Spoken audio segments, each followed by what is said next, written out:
Time to fill up your lungs with some air right now. Ladies and gentlemen, we understand that you have come tonight to bear witness to the sound of drum and bass.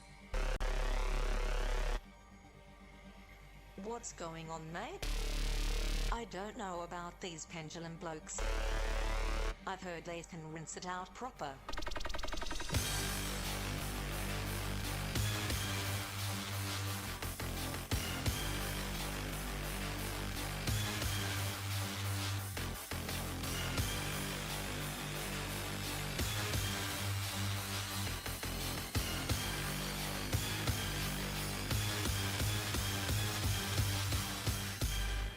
You blocked me on Facebook, and now you're going to... Wrong set, bitch.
Okay, fuck it. I lied. It's drum and bass. What you gonna do?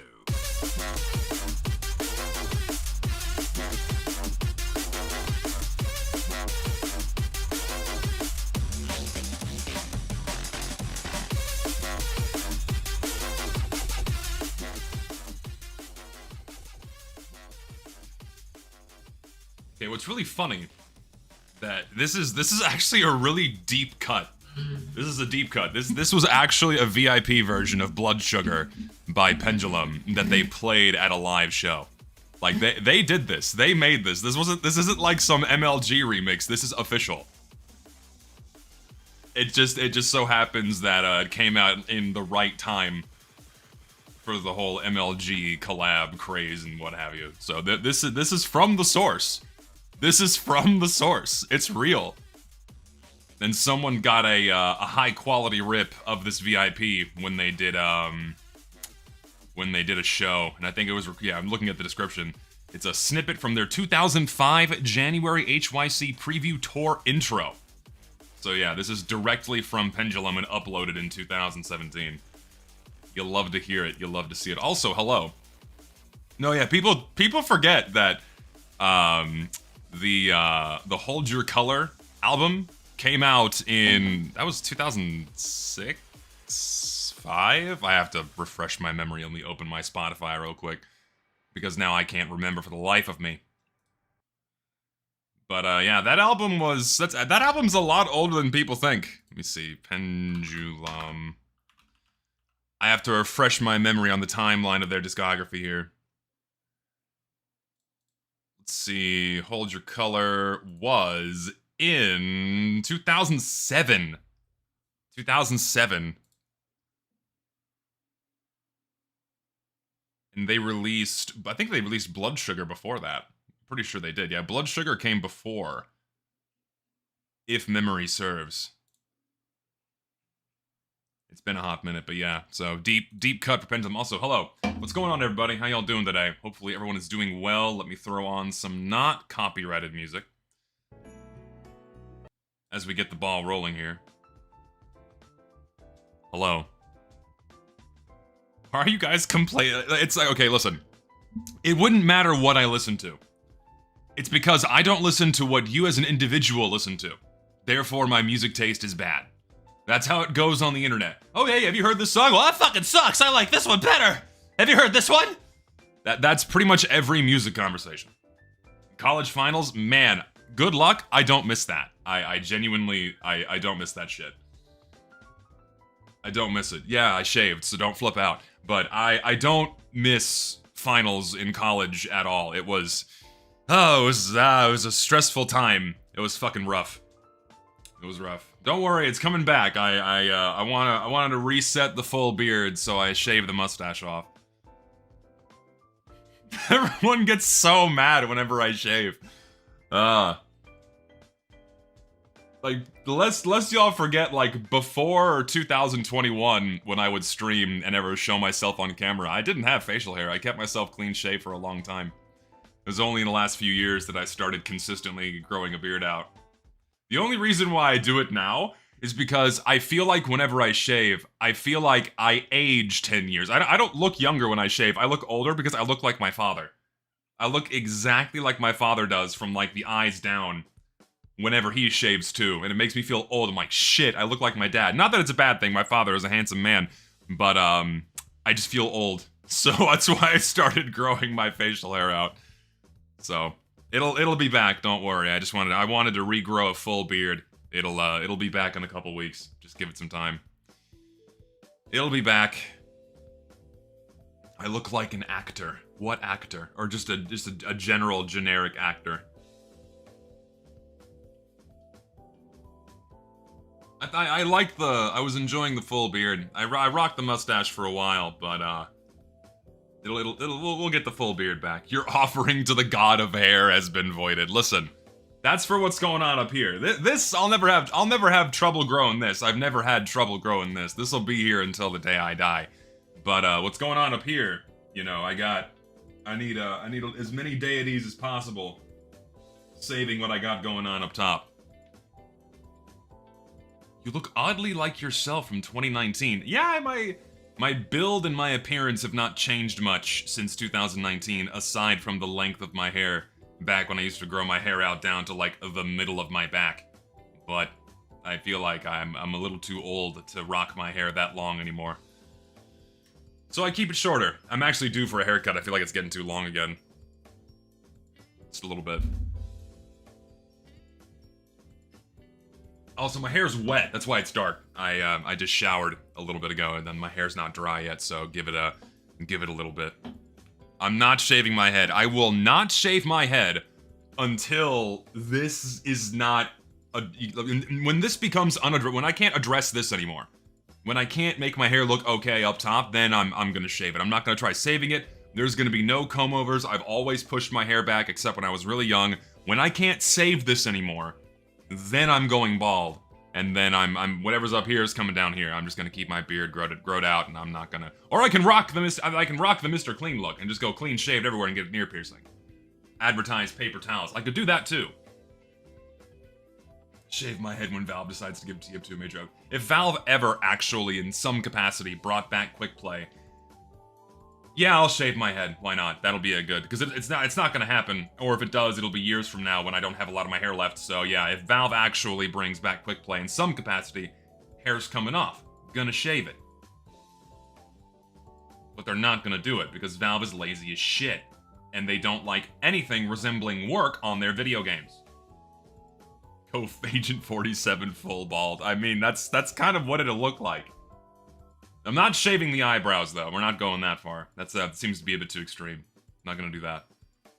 Hope it happens with the MVM update. Yeah, man, that's my prediction. My prediction, if Valve really does not want their game to self-destruct when the MVM update comes, they are going to have to do something to the matchmaking system.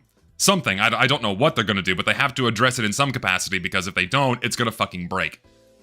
I know I'm a broken record at this point. I know I'm a broken record, and I've said this a million times, but there's just not a chance in hell that if Valve does nothing to the matchmaking system, that the game will not just break and shit the bed.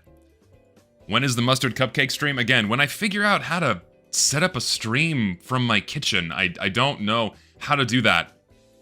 What I could do is I could get really long extension cables for my mic and my webcam, and I can set up my laptop in there to have my stream display on, and that should be good enough.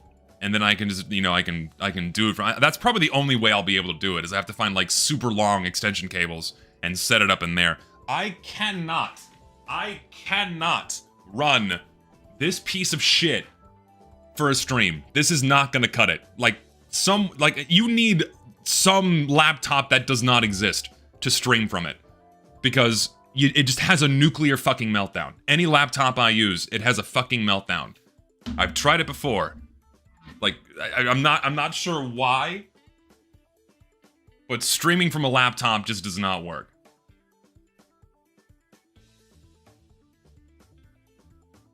I got that laptop for like $350, so it was too good of a deal to not pass up on. I only use it for typing. I only use it for typing scripts. I take it with me wherever I want to go and whenever I want to write, and I type on it. That's all I use it for. Even your camera is shaking at the beardless Joshua's side. Might as well shave and rename yourself to Insipid Judas. That's something else I gotta do too. I really need to invest in a camera stand, so whenever I hit my desk, this doesn't happen. I gotta up my game here. If I'm streaming 3 times a week, I gotta up the quality of my stream so when I bump my desk, the camera doesn't shake. Stream off the Steam Cube. I don't even know if that would be powerful enough to stream. I mean, that might be a good streaming PC. We'll see what the price point is. I'm hearing more rumors that, like, oh, it's gonna be priced above 800. It's gonna be priced above 900. We'll see. We'll see if the specs are worth the entry-level PC price. I'm not entirely sure. We'll find out. Isn't it gonna be 600? They've not announced a price point yet. We've only heard rumors as to what the final price point is going to be, but we simply don't know yet. Time will tell. They showed streaming on the announcement trailer? Well, just because they show something in a commercial doesn't mean that it's true or real. Welcome to America, where, what's the word I'm looking for? Misleading advertising is very common. Yeah, my guess is still somewhere in the $500 to $700 price range, but we're gonna find out. And they streamed a low demanding game. No, yeah, like what I would do is like the PC itself would be exclusively for running the live stream, and I would run a feed from this desktop into that PC, and I would just stream from that, and then my main workhorse would be actually doing all the work and what have you. That's the idea anyway. Or vice versa. I don't know. I'm not super tech savvy with these things, so I'll have to figure out the right order of operations. If you do ever shave your head, go to a professional and have them donate your hair to cancer patients. No, I have done that before. I have, when I grew my hair out super long, down to like the middle of my back, I cut it off and donated it. And so, if I ever decide to completely shave my head, I will go and donate that again. The Steam Cube will most likely just have average specs based on hardware survey. No, yeah, I mean, what I saw is that the Steam Cubes, Gabe Cubes, as people are aptly calling them, the Gabe Cube, which I fucking love that. Yeah, the Gabe Cubes are, the specs are going to be based off of the most common responses to Steam's hardware surveys, because that just makes sense. They polled all of their own users and just made a PC based off of that, which just makes the most sense. They have access to so much data about the types of computers people have from all the people that just have their hardware surveys. I mean, they have access to that information anyways as soon as you install Steam on your computer. They're just not going to ever publicly say that they look at these things, but they absolutely have it. But they have data from tens, hundreds of millions of people on the kinds of PCs they use, and so that's the best data set you could have to figure out what kind of PC you want to build for your market.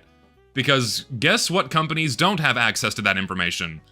Microsoft, Sony, Nintendo, other big gaming companies don't have access to those things because their main way of gaming is through consoles. And then when they sell PC versions of their games, they go through Steam. And I highly doubt that Steam shares that information with them. Unless it's part of their contract, I could be totally wrong. At least when it comes to their gaming, right? And Microsoft would have access to it if you're running Windows on your machine, which seems to be becoming less and less common. So, as Windows continues to shoot itself in both feet, I am gonna hold off putting Windows 11 on this machine for as long as I can, because good God, it's terrible. I have Windows 11 on this piece of shit.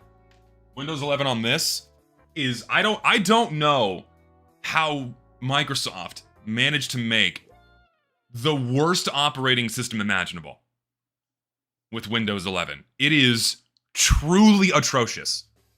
I have never ever and I've said this before, and this is like another common issue, but I've never had an issue where I'm on my desktop and I right click. I've never had the problem where I do this and it lags. I've never had that problem before. This has never been a problem for me, but it happens on Windows 11. If I want to make a new folder, it lags. If I look something up on my computer, it lags. All of the UIs lag my fucking machine. What the fuck did you do, Microsoft? Seriously. It's awful. Yeah, and then the garbage AI stuff that they ship with it's even worse. You have to go out of your way to remove that crap off your computer. No, yeah, I know it's not even the biggest of the problems. I know that much. Again, I'm not super tech savvy, but I know it gets a lot worse. 90% of performance goes into rounding the edges of your cursor so it doesn't get hurt. Why does every fucking operating system want to mimic iOS? I don't understand that. It's like Microsoft's like, we need to make our operating system look exactly like iOS. The fuck? It's so stupid. Because iOS looks good. It looks good to a 19-year-old art student that's dumping $30,000 a year into a useless degree. Those are the people that think iOS looks good. Those are the people that care about what their iOS looks like. Apple is garbage. Apple is terrible. It truly is. I have never once been satisfied with a single Apple product. And I've owned several. Regrettably, I've owned several Apple products. And they've all been fucking terrible. Every single one. First Apple product was an iPhone 3. And that was the worst phone I ever owned in my fucking life. They are terrible. iPhones are terrible. I hate them. Next product, I got a MacBook. I inherited a used MacBook from my sister, and that fucker died on me in like a year.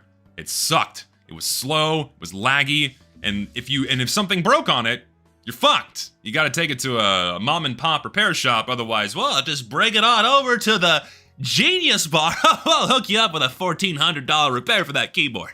They'll got you covered. Fuck Apple. Oh, looks like you forgot to buy the warranty. That's gonna be another $2,000 to fix your cursor, your mouse, and your touchpad, or whatever the fuck. Oh, the useless gizmos and gadgets we put on your laptop. Like they had like, I don't know if they still do this. It's been years since I've thought about like MacBooks, but like for a while they shipped a laptop with this touch bar thing at the top near the screen, and it would form common words you would use. There's like an autofill thing or something to that effect. And like if that shit just stopped working, that was a multi-$1,000 repair, regardless if you got the insurance on it or not. It's like, why do people? Not to mention the price ranges on MacBooks are so exorbitantly high. It's basically robbery. Like you have to be lobotomized to buy any Apple product because you're paying 4 times the cost for any hardware you buy. You're paying $1,400 for a $300 laptop.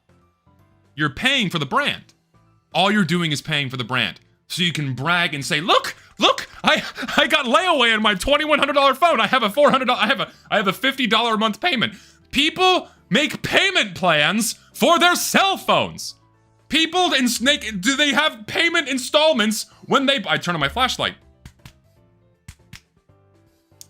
They have payment installments for their fucking cell phones. Who is paying the amount of money for a used car on a used car in 2008 for a cell phone? Who is paying over if you pay over $2,000 for a cell phone, when the wars come, you're going to the front line. You are the least desirable people to keep around. If you pay $2,000 for an iPhone, when the wars come, forgot what comedian I got this from. You're the first to go. You are the first. It was what's his name? Crystalia. You're the first to go. When the wars come, you're at the front lines. You're the first to go if you pay $2,000 for a fucking cell phone. Let me tell you, as someone who works at a mall kiosk and directs people to the Apple Store at least 15 times a day, I don't feel bad for those poor souls. That's the thing. They're making the conscious decision to spend thousands of dollars on something that is worth hundreds. For a brand. For brand recognition. Why? I don't get it. It's like Apple products used to be cool in like 2006.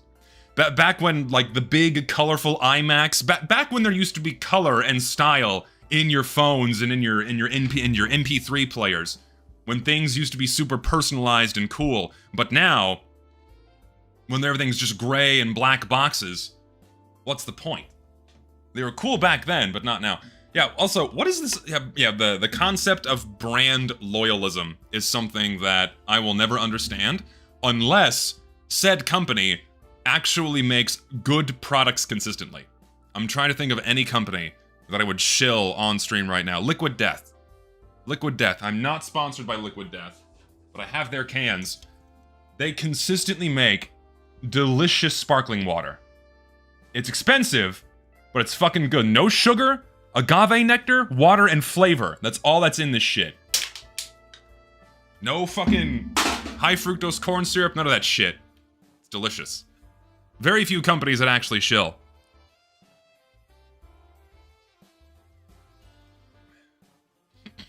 Liquid Death was so bad it died in the UK. Not in America.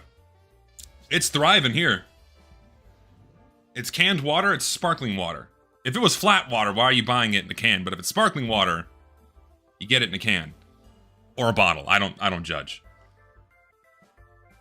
I'm only loyal to my local pizza chain, but that's a local thing, though. Is it really a brand if it's a local thing? I don't think it is. I don't know if that's a thing. They're releasing it. You did shill Valve when they did good things. I regret ever shilling Valve ever. I regret ever having a positive opinion about Valve. Truly. They do good things sometimes, like these Gabe Cubes seem to be. But how they treat their games, it's truly inexcusable. No matter what good they do for the gaming industry. In terms of their services they offer on Steam, and in terms of the hardware they provide.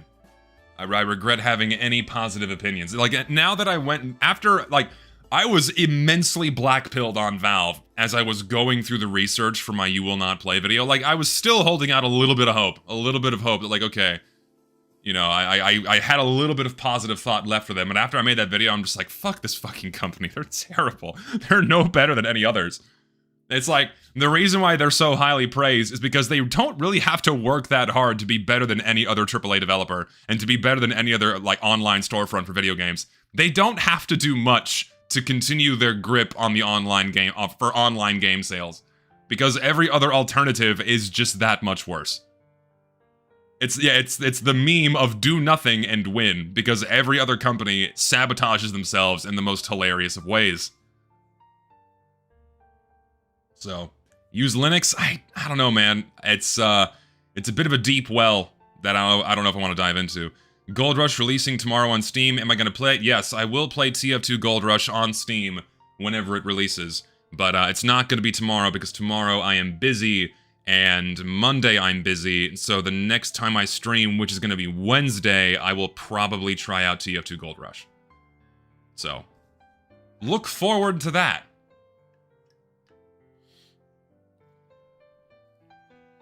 And yes, I will definitely do another loadout review stream. That is going to be inevitable. Don't worry. I will definitely do another loadout review stream. I just have to be in the mood for it. Gotta be in the mood for it. Okay, I think we are warmed up enough here to where we can get to the meat and potatoes of what I wanted to discuss with all of you today. And what I would like to discuss with all of you today is tf2's new player problem. tf2 has always had issues with new players, okay? The main issue being, it has a severe problem with retaining new players. That's always been a problem for Team Fortress 2, but it's a problem that's become worse as the years have gone on. There's a video I'd like to watch today that I think everyone should see. It doesn't hit on all of the problems, but it hits on some of them, and the more people talking about it, the better. So let's do that. Make this full screen, turn on closed captioning. Why is the quality in 480p? There we go. Go. You're about to blow? Dude, make it to a toilet as quickly as you can. Alright, I'm also going to record this and I'm going to re-upload this section of the VOD for a separate video. I'm going to start doing that from now on, for the record. Whenever I watch a video that I think everyone needs to see, that I'm going to record that part of the stream, upload that as a separate video here on the main channel, and yeah, you're just going to have to get used to it. That's how it's going to go. So...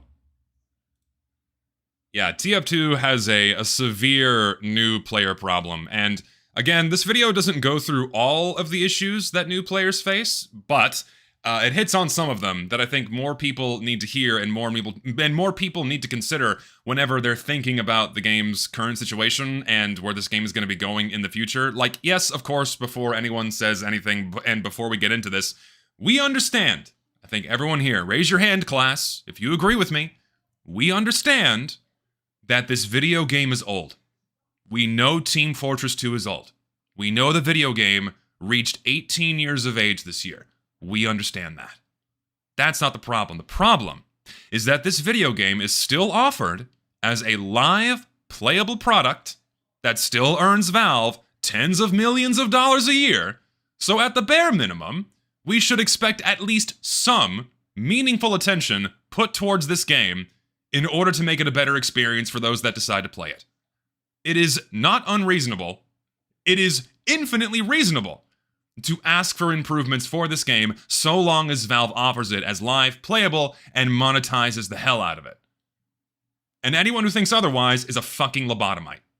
So insult them if you can when you see them. That being said, let's dig into this. But before that, 2 donations. No, the evil mustache, it'll be back, don't worry. Still can't believe people, including my friends, still defend this game, especially since now the bots are back again. They can't even be bothered to do the bare minimum and add new weapons and gadgets. The issue is not even like new weapons and gadgets. There are so many problems plaguing this game that make the new player experience, and frankly, the entire player experience, a chore. Playing normal vanilla Team Fortress 2 in casual mode. This is because most of the problems exist in casual mode. Make playing TF2 an absolute chore. It is a fucking job to try and find a decent game in TF2. Either because the matchmaking system sucks, because you gotta deal with bots, because you have to deal with long queue times, because you have to deal with half-empty servers. There are so many problems plaguing this game that, for whatever reason, people are allergic to addressing, and I don't understand that. That's why I also want to cover this video. This comes from a guy named Clush, I believe is his name. This guy's got like 700 subscribers. And he made a video expressing his grievances about something going on with the game, and this shit hit 14,000 views. That's nothing to shake a stick at. In a very insular community like Team Fortress 2's, a video with 14,000 views is very significant. That got out there for a community our size, right? So it just goes to show that it doesn't matter how big you are, if you speak your mind and you do it in a loosely enjoyable and digestible way, people are going to listen to you. People are going to watch it. Because what's been proven now is we cannot rely on other YouTubers to do it for you. The buck stops with bots for them. That's where it stops for them. They did fix TF2, the bots are gone, that's good enough. All of the other problems clearly do not exist. You cannot rely on these other big names to discuss this game's problems anymore. They've signed off, they've moved on to things that aren't the vanilla game anymore. All these YouTubers are now making videos about things that aren't the vanilla game. And you know, all the power to them. No one's obligated to talk about the game's problems. No, it's not their job to do that. That's their decision, that's their channels, they can manage that however they want. But you'd think, being the biggest voices in this sphere, people that have made followings and careers off of this game, they would be at least more open to addressing the problems that this game faces that affect minute-to-minute gameplay inside the main mode of the game, that is casual mode. They've showed us they're not willing to do that. They've signed off. So now it's up to us, the players, to actually make more of these videos and express our concerns, and that's why I want to support videos like this, so more people with no channels or no followers make these videos too, because people will seek them out and people will watch them. Because the sentiment that the game's not in a good position is probably the biggest one we have right now. And really, no other large creators are saying this aside from myself.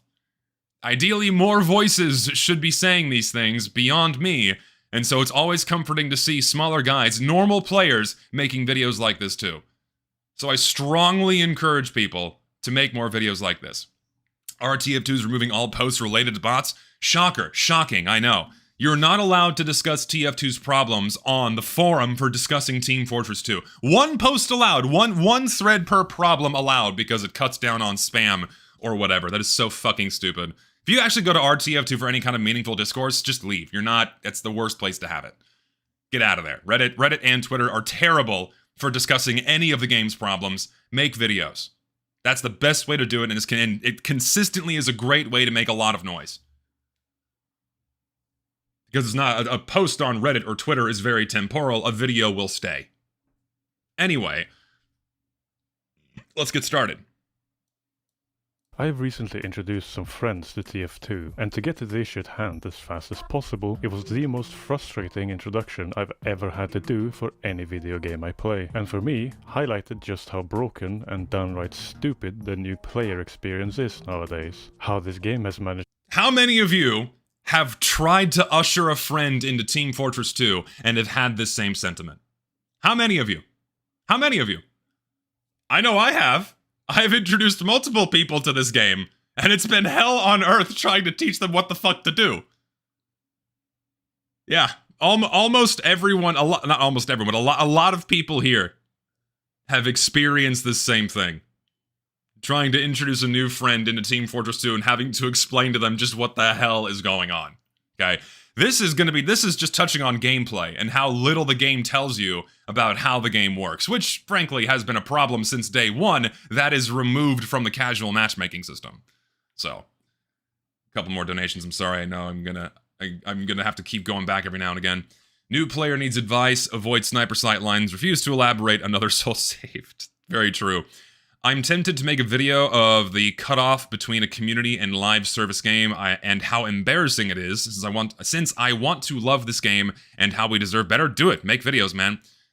20, I don't know what that currency is, but thank you. Got a friend in a TF2 lately, and one of the things they asked me was, can Pyro push me away? The only exposure to TF2 they had was Meet the Team. Yeah.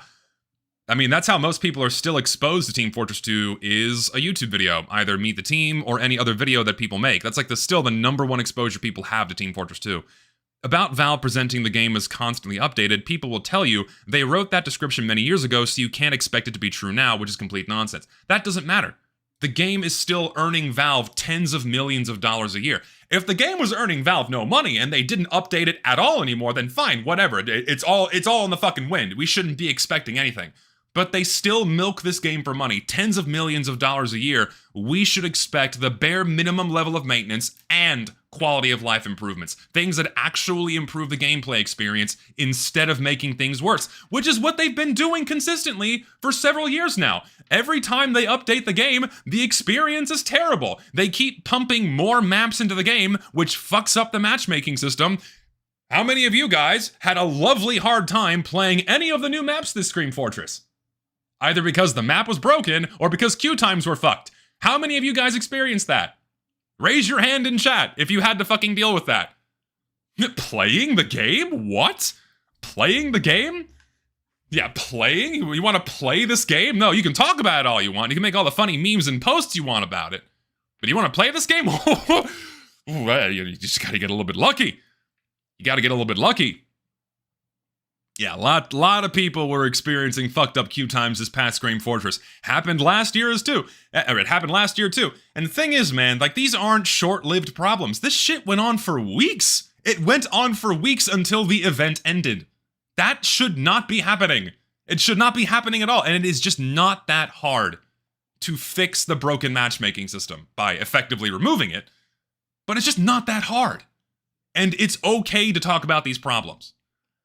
The tf2 community is the best advertisement to not play the game. I have met a lot of people that don't want to touch the game solely because of the community. And that's a fair argument too, man. Like, you have to remember, the vast majority of the discourse surrounding this game comes from people that do not play it. And it largely exists on Twitter and Reddit. Mostly from people that do not actively play the game or have never played the game. They like the characters, they like the funny memes, but if you ask them to play the game or the last time they played the game, oh, well, I haven't played in several years, or I've never played it, I just think they're funny. These are people that have a surface level engagement with the game itself, right? And so when you ask any actual player what they think the current state of the game is, you're gonna get negative responses. You're gonna get negative reactions. Because anyone that consistently plays Team Fortress 2, even now in present day, somehow puts up with the game's problems, will tell you the game is not in a good state. Hence, more people gotta be talking about it. Let's continue. To make players stay in current year just utterly confounds me. So let's start. Let's introduce our new friend to this wonderful game. Okay, so before you hit play, you're gonna wanna get into the settings and change your FOV and enable hate sounds and make sure you're... Yeah, it has been no miss... Yeah, that's like step one. Step one is the game's default settings are terrible. They only just recently changed the default resolution to not square, not 4:3. They just changed it from 4:3 not too long ago. And there are many other default settings that are not really good for a fresh player, especially by modern day standards. FOV being 75, the giant weapon view models, all that stuff, right? How to use the console, how to change your settings and what the settings mean. The game does a very poor job at conveying any of this information. And has largely since day one, right? Did I miss a donation? If I did, I'm sorry. I don't know where you are. Have I heard of the Brazilian Guarana Jesus? No, I've not. I have not. I had 4 games in a row that instantly ended. It's a shame billionaire Valve can't afford to fix matchmaking. See, Mr. Animated Workshop, I think you're just a bigot. I think you're racist. That problem does not happen. It does not exist. Clearly just queue for 2 forward or upward, and you will never have this problem. Obviously, you're just playing the wrong maps. Just go out of your way to not play content that is in the game and offered as playable. Don't play that. Go play this other content instead, because you're just queuing for the wrong things. Queue for the right things if you want to play this game, despite these other maps and game modes being offered as playable. No, just ignore them and only play these same 4 maps over and over again. That's obviously your problem. It's not a game problem. It's a skill issue, as the kids say. It's a skill issue. Clearly a skill issue. Yeah, it is a shame that a multi-billion-dollar company cannot be asked to do anything about this game. But right now, he's just talking about the initial player experience of getting your settings set up and how to actually play. That the default settings of TF2 is one of the first major hurdles, and has been for as long as I've played it. There have been multiple videos talking about this point alone. And those are evergreen videos, mind you. For as long as I've played it. There have been multiple videos. If you start playing TF2, these are 2 videos you should watch right away that tell you how to actually set up your game for a more enjoyable experience. Videos talking about this point alone. The default settings exclude some major quality of life settings that should just be on by default. Not gonna linger on this one too much. I don't know about you guys, but I'm not the kind of person that likes to click on people as medic and have auto heal. I like holding down the mouse button as I heal people. Am I the only one that does that? People call me crazy for doing that, but I love holding down the button as I'm healing people. It feels more engaging as I play medic. I know some people like the auto heal thing where they just click on someone once and the beam stays attached, but I prefer holding it down. Because when I'm playing medic, I love the feeling of filling up men. And when I have that button pressed down, I really feel like I'm doing the fill-in. If I only click once, it's not as engaging, but I love filling up mercenaries as I play medic. Hence, I gotta hold down the button.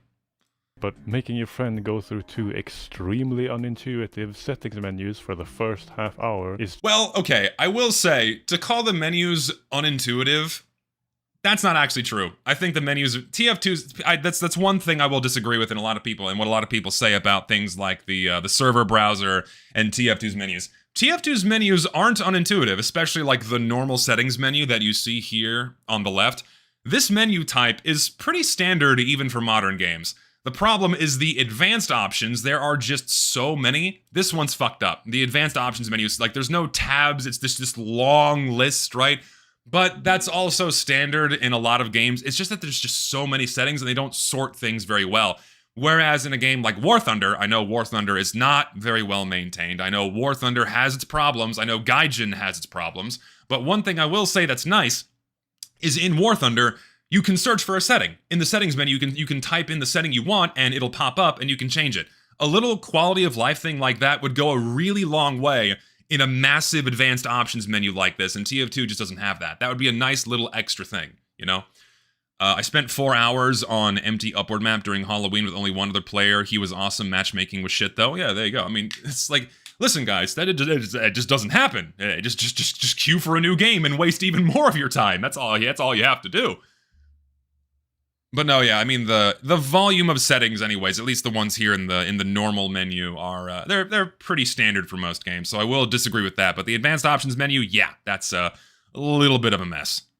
Just really annoying. In no other game have I had so much of a process to make the game playable for someone before. And that's not even including interp commands and the such that will help the game feel way more responsive. Changing in-game settings, you know, things like interp, maybe even going so far as to set up a config depending on the kind of machine you're running. Yeah, you can do a lot to make your game a more to make the performance better and to make your experience a little bit better, but even just messing with the settings in your game can take quite a while.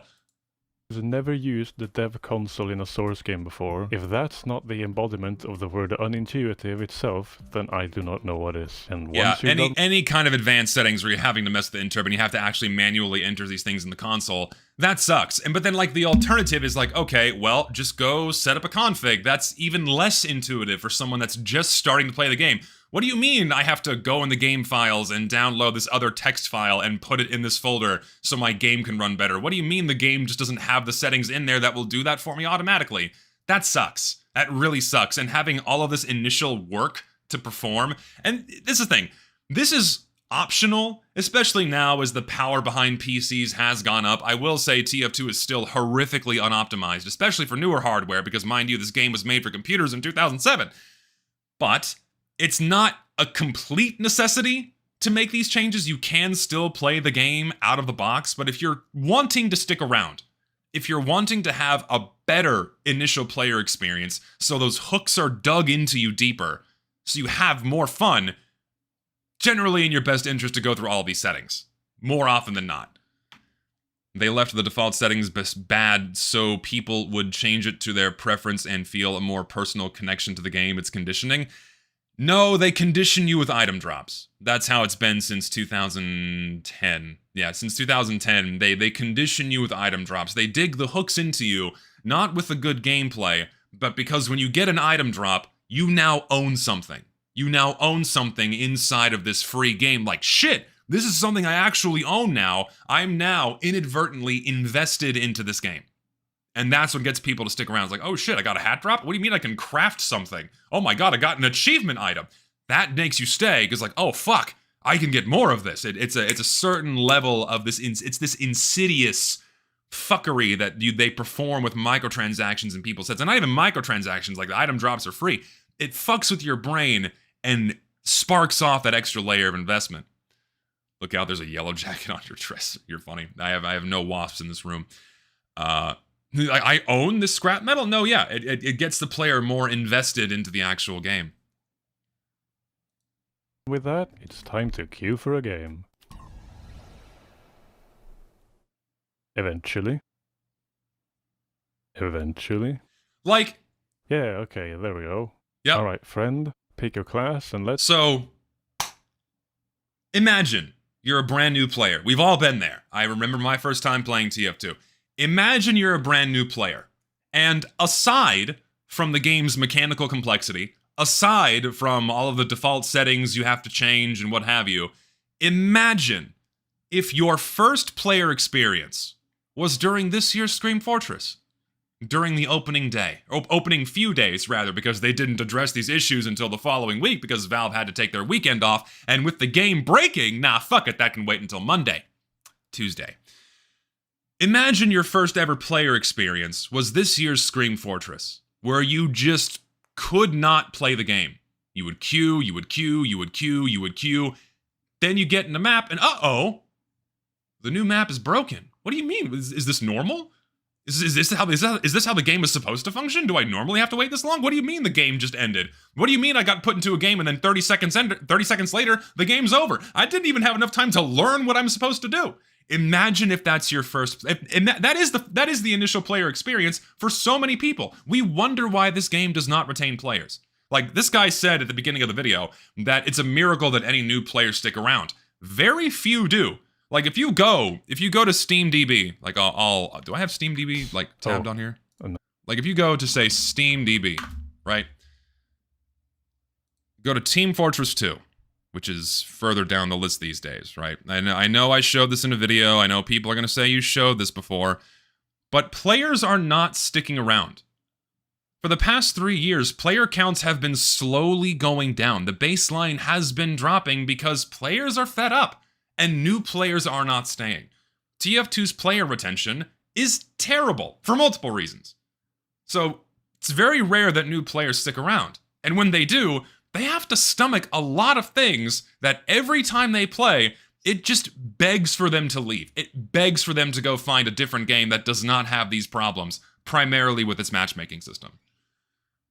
Couple more donations, I'm sorry. Side question, when did Snowplow get dragged from alternative game modes into Attack Defend? Not too long ago? I don't recall when exactly, but it wasn't that long ago.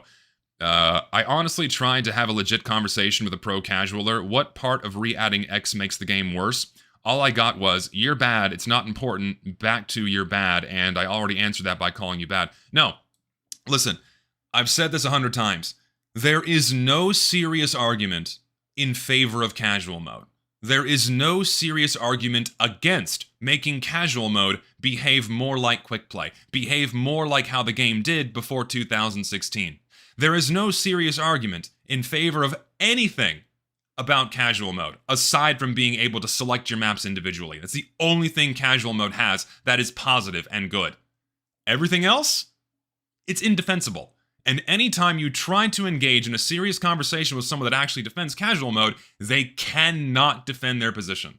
I have not seen a single real argument in favor of casual mode. And I dare anyone, make a serious defense in favor of casual mode. And say nothing is wrong, and say nothing needs changing, and say it's totally fine, right? Because for whatever reason, that a lot of people are very hesitant to concede that there's something wrong with the matchmaking system, that there's something wrong with casual mode. I don't understand why. I don't understand why. It's insane to me. I would love to see one serious argument, and I've yet to see it, not one. Someone try, please. I'd love to watch it on stream. Or come hang out, come talk. We can talk. Open platform here. Someone wants to have an actual conversation live on stream with me in defense of casual mode and against, quick play and what have you. Come talk. Come chit chat with me right now. Like if you have a serious argument to make it for all to see and hear. I encourage you. Just watch that Star video, Chud, the one that predates the updated version of Quick Play. Yeah, the one, before the update that removed all of its problems and made the system objectively better for about 2 solid years. Yeah. Anyway. Never mind, we'll just load into the next map. Oh, everyone left. Guess we'll have to start a new search. Again, imagine if that's your first player experience. You get put into a map and no one is there. Is that normal? Why is the server only have 5 other people here? I guess I'll keep playing? Oh, no one's showing up. Oh, the game's over. Is that how it's supposed to go? Do I just re-queue now? Like, it's the initial player experience is terrible in so many ways. I understand Scream Fortress for new players. I tried out Battlefront 2 for the first time and the infamous day cheaters broke it back in April. There you go. Menu genuinely cannot recommend that any new player touches casual as their first experience. I don't want my friend to go through an already annoying introduction process and then queue into the stupidest, dumbest, most idiotic way of playing TF2. Like, Yeah. what am I supposed to say? Oh yeah, this is just how it is. No. Yeah, that's what everyone says. This is just how it is. No other video game on the market, not one, with a matchmaking system that offers a multiplayer matchmaking experience, does the same shit that Team Fortress 2 does, and operates the same way that Team Fortress 2 does. Not one. And somehow it's completely tolerable here. And if you ever bring up these issues, people try to laugh you out of the room. You are attacked for talking about these problems. I don't know why, and I don't get it. I really don't get it. They're never gonna touch TF2 again. I had to recommend them to find a community server that was mostly vanilla TF2. Yes. Luckily, we managed to stumble upon one that was in the region completely by accident. Since we were from different regions, I wanted to find a place where they could play with low ping. In the end, I wasn't even the one who found it. And prior to that, they just play with high ping on the server I usually go to. And this isn't a That's perfect just solution the worst either. part. There are many other factors that come with community servers. Things like a note. And that's something else too, man. Community servers used to be a thriving part of this game, where that was an alternative to Valve servers. If you didn't find a good game, if you just weren't in the mood to play on a Valve server, you had so many community servers to choose from, running all different flavors of TF2. Vanilla, 32-player, all crit, what have you. You know, 24/7 high tower, 24/7 something or other. There were so many different ways to play TF2 in community servers, and then guess what happened? Matchmaking arrived and killed community servers. Hundreds, if not thousands, went extinct in like 2 months' time. Said that in my Meet Your Match video. And now what are we left with? We are left with a handful of servers that can barely stay populated, aside from Uncletopia and Skyle, and the mainstay handfuls of community servers that somehow still get traffic, right? And the only reason why mine have managed to get popular is because I advertise the fuck out of them. ZestyJesus.com/servers. Play on my vanilla TF2 servers, 2 North America and 2 European servers. Go play right now. It's the only way my servers get populated. And if anyone else tries to make a populated server, even just running the vanilla game or any other variant of the game, they just stay dead. Because what did Quick Play do? Quick Play inadvertently exposed players to community servers because you had the option to queue for community servers, and because you could find Valve servers in the server browser. Whenever you searched for a specific map to play, guess what also popped up? Community servers. You were exposed to community servers in multiple ways, and that helped them stay alive and helped them thrive. But as soon as Valve removed both of those things, guess what? Community servers died. And that was entirely Valve's fault. All Valve's fault. And people just forget that. People completely forget that. It's insane. Higher skill. And so whenever someone says, go play a community server, just say where? Uncletopia? No thanks. I don't want to play Comp Light with a draconic moderation. No thank you. I want to say a slur, please. No, can't do that in Uncletopia. It's a joke, by the way. Half a joke. Okay, go play Skyle? Well, I love these performance-locked servers that are often filled with bots and donator perks and other bullshit like that. That's always fun. I love Skyle servers that spoof their ping and their player counts. No fucking thank you. So then what do you got? A handful of other vanilla servers, like mine. Check them out. That's all you got. People say that how dare you ask for better standards are the kind of people to send to the coal mines. Like I said earlier, you're the first to go. When war comes, send them to the front. These are people without taste. We said this on Idle Time. These are people without taste. These are people that exist and do not have standards because they don't have internal dialogue. I fully believe this. The people that don't have standards or taste completely lack internal dialogue. They exist solely off of external stimuli, moving from stimulus to stimulus. They don't have deeper thoughts. They exist to consume and nothing else. If you present them with literally anything that jiggles about and has colors and noise, they're going to eat it up. It doesn't matter what it is. They'll fucking devour that shit like it's their last meal on Earth. Or if they haven't been fed in months, they'll fucking eat that shit. It doesn't matter to them. That's why I ignore those people. They have no taste. They have no deeper thoughts about anything they interact with because they solely exist to be stimulated. And that's it. level, playing with the same people over and over, and trigger-happy admins. Of course, these differences from Valve servers can be spun as positives as well, but it's still a different experience that might not be everyone's ideal. But yes, and heaven forbid that we want the main mode of the game that has been in the game since 2016. And Valve servers have been in the game since 2011. Heaven forbid that we want the main mode of the game to be consistent and playable, offering the standardized experience that people can consistently go back to. Heaven forbid we want that. That's also an argument against just go play on community servers. At least community servers, you can actually play the fucking game, right? But then you have to deal with what he just said. You gotta deal with moderators, you gotta deal with rules that are not the same as Valve's rules, right? They are inherently different experiences no matter what server you go to, including my own. My servers are different experiences because I don't run all of the maps in the game.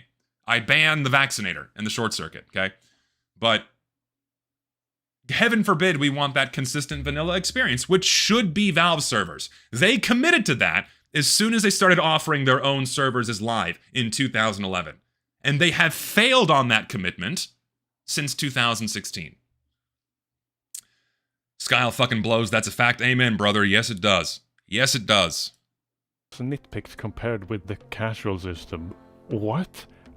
Okay, new player aside, how is this friendly to anyone? New player or like, old? How? That would also, like, kind of shock people. Like, imagine your first ever experience. You play a game for 2 minutes. Your first ever game in TF2 happens to... Okay, and because of the data I took from all the people that play casual mode, 10% of your games, 1 out of 10 casual matches, you join when a game is about to end in less than 60 seconds.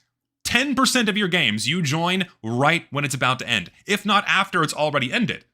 So 10% of the time, a new player's first experience is they get in a server and seconds later, not minutes, seconds later, the game is over, everyone leaves, and these big metal doors just go and slam in their face.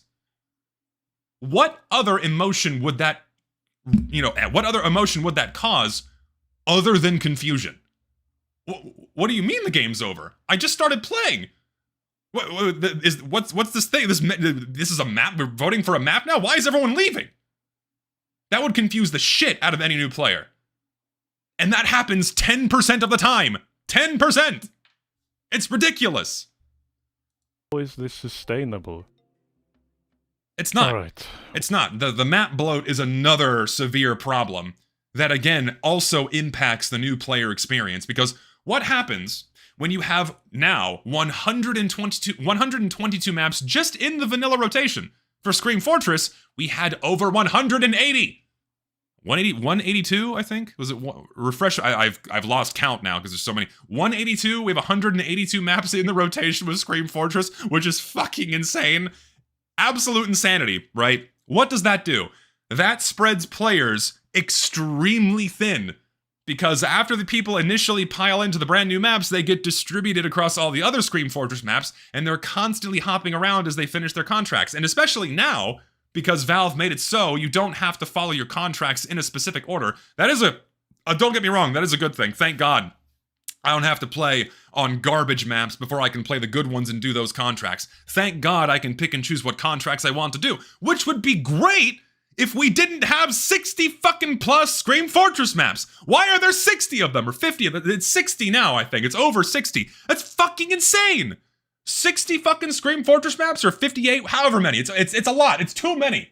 You should not have to sift through tens and tens of Halloween maps. It's nuts. And what does that do? Spreads players too thin, increases your queue times, makes the matchmaking system fucking break. Consistently, this has been happening year after year, since 2022. And I have the proof of that. I have the proof of that in that fucking casual mode data, because you can look at the queue times during every fucking update and what happens to the queue times for at least a week during every Scream Fortress since 2022. Queue times quintuple. On average, queue times fucking quintuple whenever an update drops. Not just any update, but specifically when they unlock the Halloween rotation. Every fucking year this happens, and it's going to keep getting worse. Average queue times during Scream Fortress just keep going up year after year. It was consistent from 2016 to 2021, and then for some fucking reason they hit some magical threshold. Now since 2022, every Scream Fortress queue times skyrocket. I don't know what the fuck happened, but it keeps happening. And since 2022, the average queue time during Scream Fortress for at least a week keeps going up, and it's gonna keep getting worse. Because the system sucks! It is broken! And if you're a new player, and that's your first ever experience, it's not really a big incentive for you to stick around. Because other than YouTube videos, what is the number one thing that people cite as the main reason why people come play this game? It's the updates. Come play the funny updates. Come play in the funny bumper cars. Come look at the funny hats. But you can't even do that anymore. You can't even play the new fucking content because the matchmaking system fucking breaks.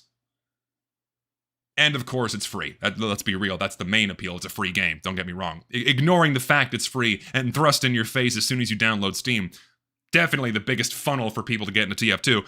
And aside from YouTube videos, it's the fucking memes. It's the hats. It's all the shit you see is like, oh, funny, wacky updates. I want to experience this. And you're queuing for 10.5 minutes. And the map is broken. And the map is empty. Oh, the game just ended. So nice. Oh, and bots now again, too. Lovely. Great initial player experience. So many incentives for you to stick around. So many. On top of the fact, the game tells you nothing about how to play. And the default settings are terrible. You made me a stupid drawing related to the topic. Could you show it to the stream? If you send it to me on Discord. TF2 Gold Rush will be the best place for new players to experience TF2 for the first time. It's really sad to tell a friend to download TF2 and then download a mod for TF2 in order to get a good experience that launches tomorrow. Let's go. I don't know. Thing is, I haven't been keeping full tabs on Gold Rush. I don't know if they're actually going to address the two problems that have been in the game since launch. In that the game tells you nothing about how to play aside from tips on the tip screen. That's all. Beyond that, the game tells new players nothing. The in-game tutorial is incomplete for the 4 classes it offers information on and just completely ignores the other 5. I don't think they address that problem, so those problems will still persist, and I don't know if that... Can you even adjust default settings in a mod? Does someone know that? Can you adjust what the default settings are inside of a mod? Like when you boot it for the first time, the interp is better and the FOV is better? Can you do that? I don't know if you can. Figardo says yes, and since he's like a tech guy and he's my buddy, I trust him. So, okay. That's confirmed. You can adjust default settings in a mod. So that's cool. So in that regard, hopefully they did, and made that better for new players. But beyond that, you still have the other initial problems of lack of information, which is pretty negative. And again, the lack of information is an issue separate from casual matchmaking, which has been in the game since day one. That's a separate issue that would have to be addressed in different ways.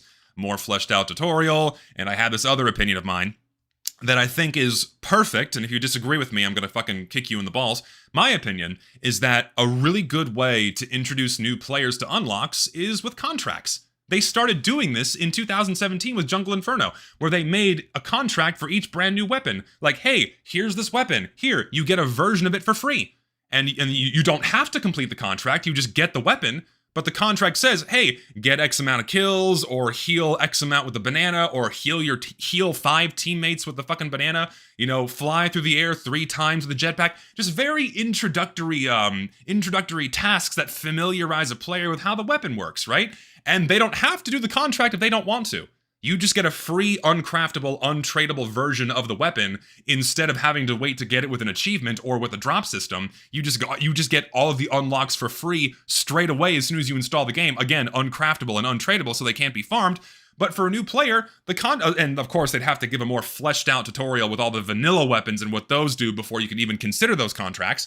But like, that would be a really good way to introduce new players to all the unlocks in this game, instead of just plopping it in their inventory with a very short description and saying, bye, have fun. Good luck figuring this one out, especially something like the Huntsman. It's like, here's this thing. I thought Sniper had a rifle. What does this do?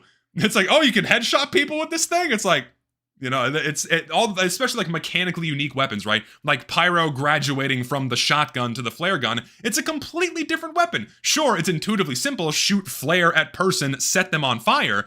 But all the ins and outs of having to lead your shots, and you can, you know, get a crit, getting crits with it, things like that. It's like new players are like, oh, you can, or something like with a detonator too, right? You can have some advanced advanced completion task attached onto that, like set multiple people on fire with a detonator blast, right? Because like all these things aren't intuitive to a brand new player could be easily introduced to them with a contract. And yeah, demo night stuff too. It's like, here's your sword, here's your shield. It's like, oh, hit right click to charge. It's like, okay, what does that do? Whoa, what the fuck? And it's like, you have to figure it out all on your own without nothing really guiding you. And I think contracts would be really good.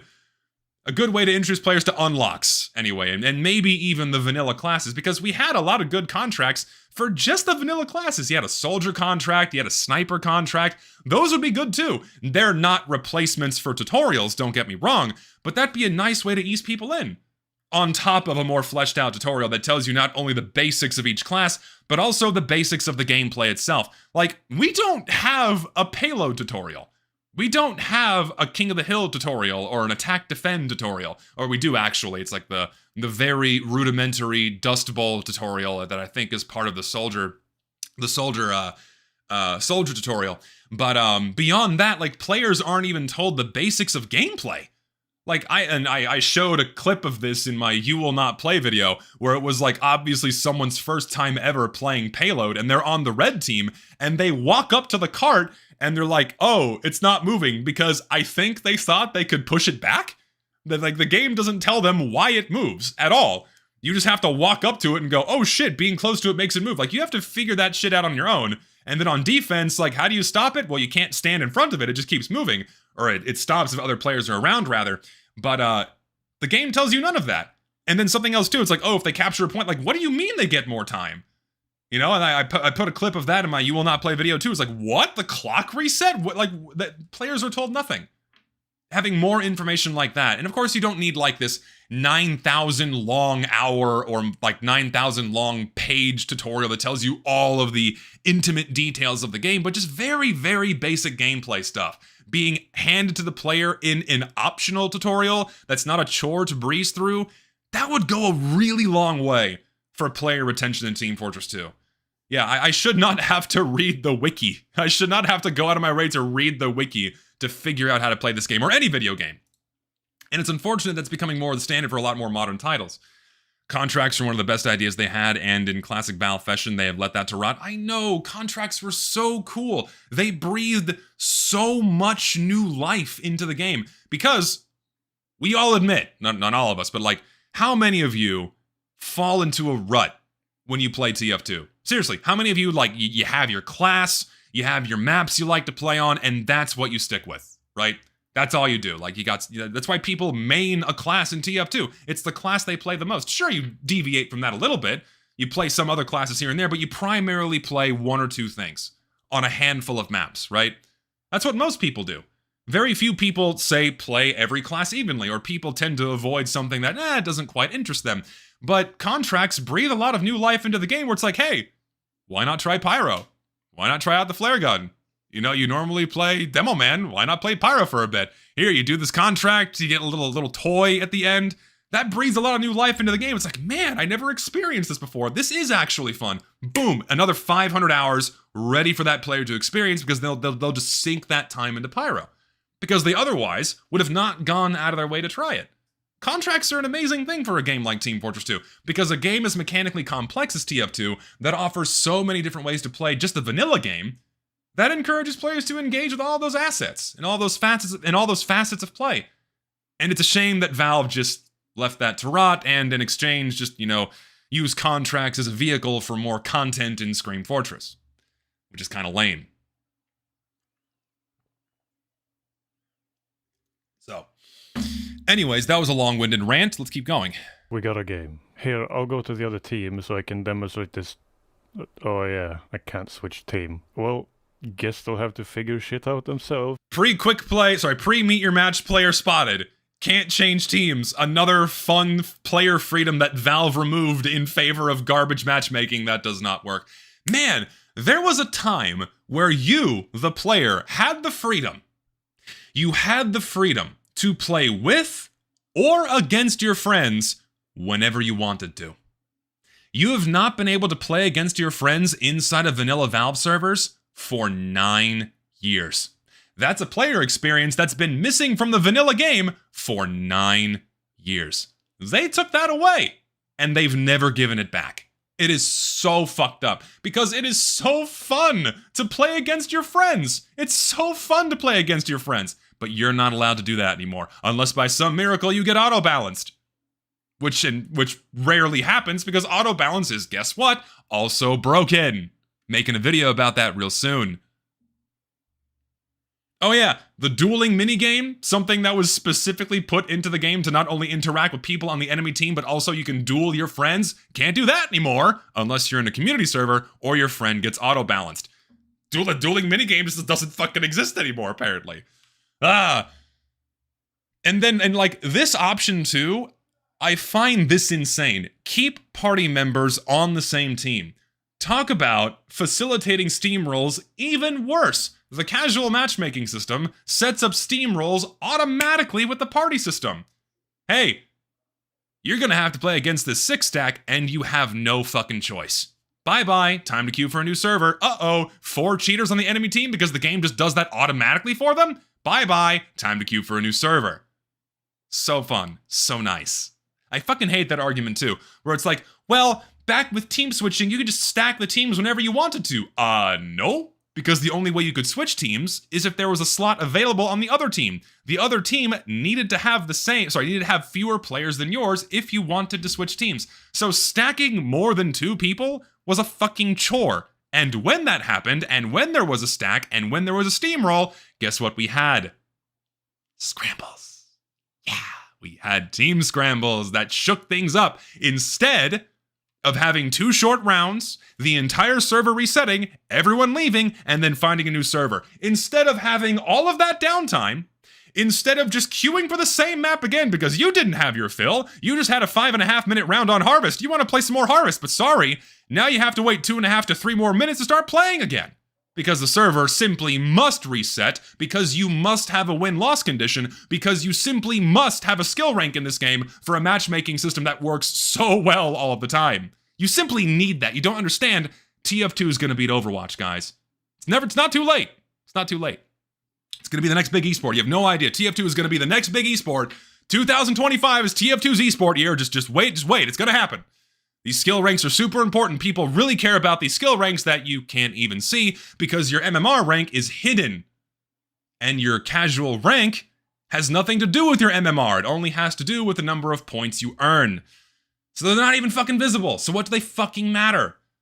The win-loss condition means nothing in Team Fortress 2 because the matchmaking system doesn't work, and then you just waste more time wanting to play the same map again, when instead, you can have a 45-minute map timer. You can just scramble the teams and keep playing without the 30 minutes of downtime before you're allowed to start playing again, and the server getting gutted because everyone doesn't want to wait. They just want to keep playing. Because just re-queuing for a new server is oftentimes faster depending on the map you choose and depending on what region you live in, of course. Because if you live in Australia, good fucking luck. But if you live in North America or Europe, faster to re-queue usually takes less than 60 seconds to find a new server instead of waiting for the server reset in order to start playing again. And to top it all off, after the server resets, even if all of the players stay in the same server, guess what happens? The teams get scrambled anyways. An auto scramble happens anyways, even if all of the players stay in the same fucking server. So what's the fucking point of resetting the server, making everyone wait 3 minutes to start playing again, when you can just have scrambles do it for you with no interruption, instantly, and you just get to keep playing again?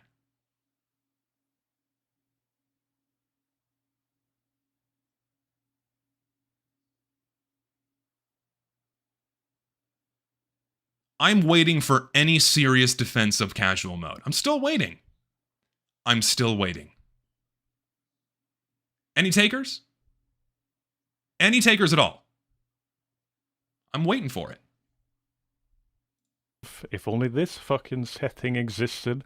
Coming soon. No, it'd be bad. Yeah, I guess soon, according to Valve, means a whole godforsaken decade. I'm genuinely proud of anyone that managed to stay playing TF2 after the god-awful introduction the game gives them. And the only one who can mitigate issues with it is someone like me or my friend Kimon, who's been playing this game for thousands of hours, who could usher them in. I had to warn them multiple times that getting into TF2 is the most unwelcoming and stupid experience with a video game they'll have. TF2 has never been an And easy all game. these problems are so easily avoidable. They're so easy to fix, especially for a multi-billion-dollar company with infinite resources and manpower.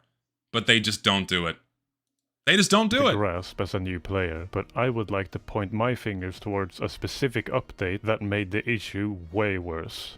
The addition of casual mode, in retrospect, just looks like the most spectacular failure to turn a fun shooter into a competitive esport. TF2 and esport just sounds like two things that should not be put together. It could work in niche rule sets, but not standard. That's only when TF2 works as an esport, is when they change the rules and the fundamental principles that are behind the game. It's the only time TF2 works as an esport.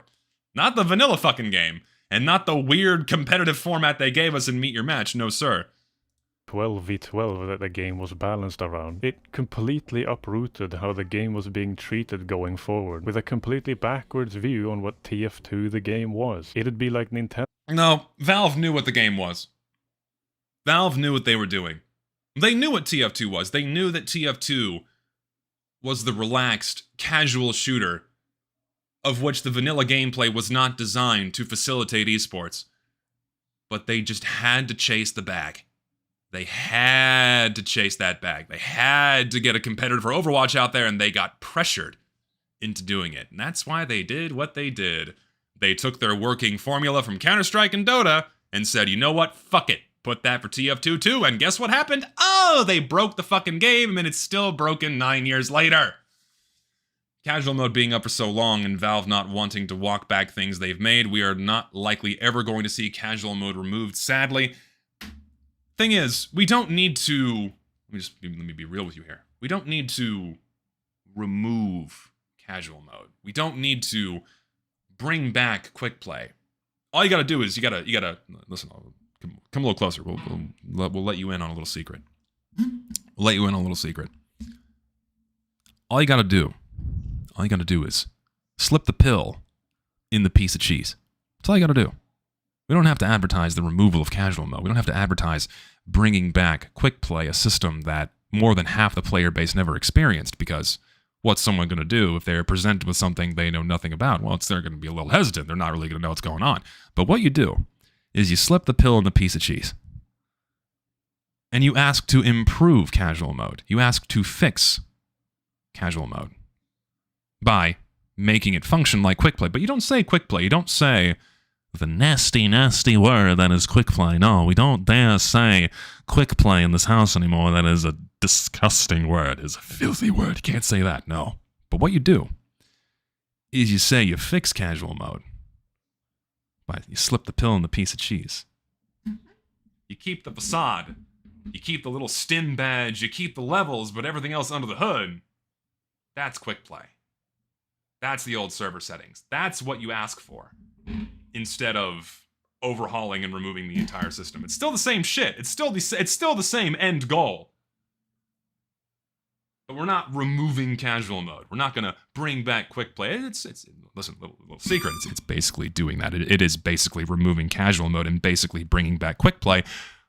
But it's slipping the pill in the piece of cheese. Because what I've learned over the past 6 months is that a lot of people are very hesitant to support a system they know nothing about. But they are willing to acknowledge the game's problems, and they do acknowledge things that quick play had and the old TF2 server settings had that would make for a better experience. They just can't make the connection that they just want quick play. So, pill, cheese, and you're good to go. Nintendo suddenly deciding that Mario Party is now a competitive esport, and now you're gonna be put into ranked online lobbies instead of... Do people play Mario Party competitively? Someone fill me in on this one. There's no way. There's no way people play Mario Party competitively. I refuse to believe this, man. Am I here? Am I back? It's a niche thing. If it's a niche thing, sure, but competitive Mario Party sounds haunting.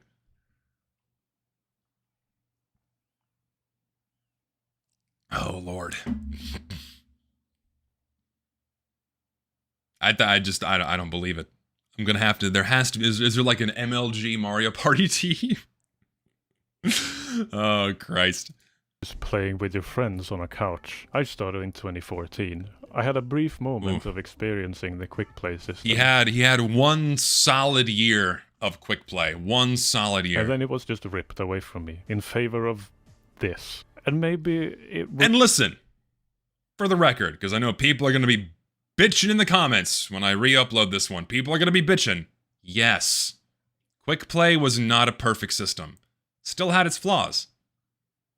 But the system we have now is infinitely worse than quick play ever was. The experience that casual mode offers is infinitely worse than quick play ever offered, even with its worst flaws that Valve fixed in 2014.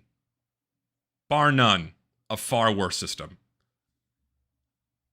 And they could have perfected it, which they were well on the path towards doing, and were actively doing through 2016. They kept adding shit for quick play in 2016.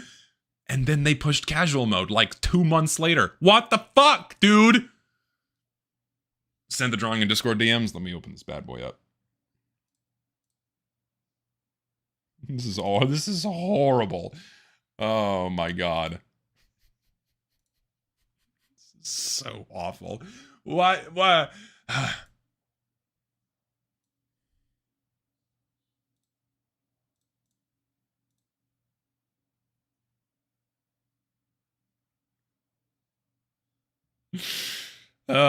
am I the third?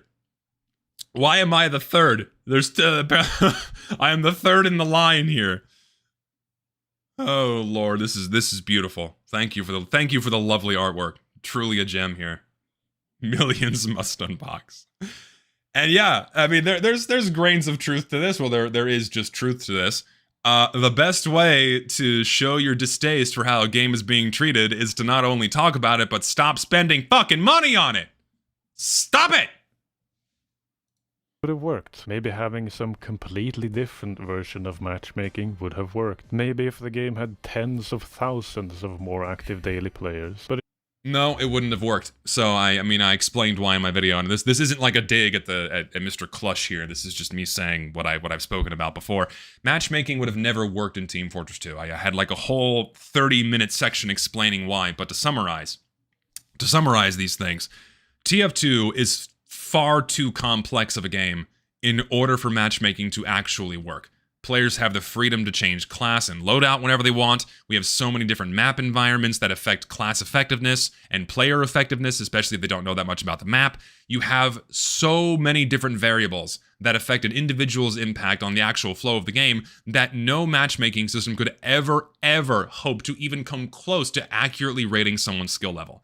It's a complete fool's errand. Not to mention, just the mechanics of it. Matchmaking for 24 people. 24 is nuts. And the best part that no one seems to realize is that on day one, they completely invalidated the purpose of a matchmaking system by letting players come and go as they please.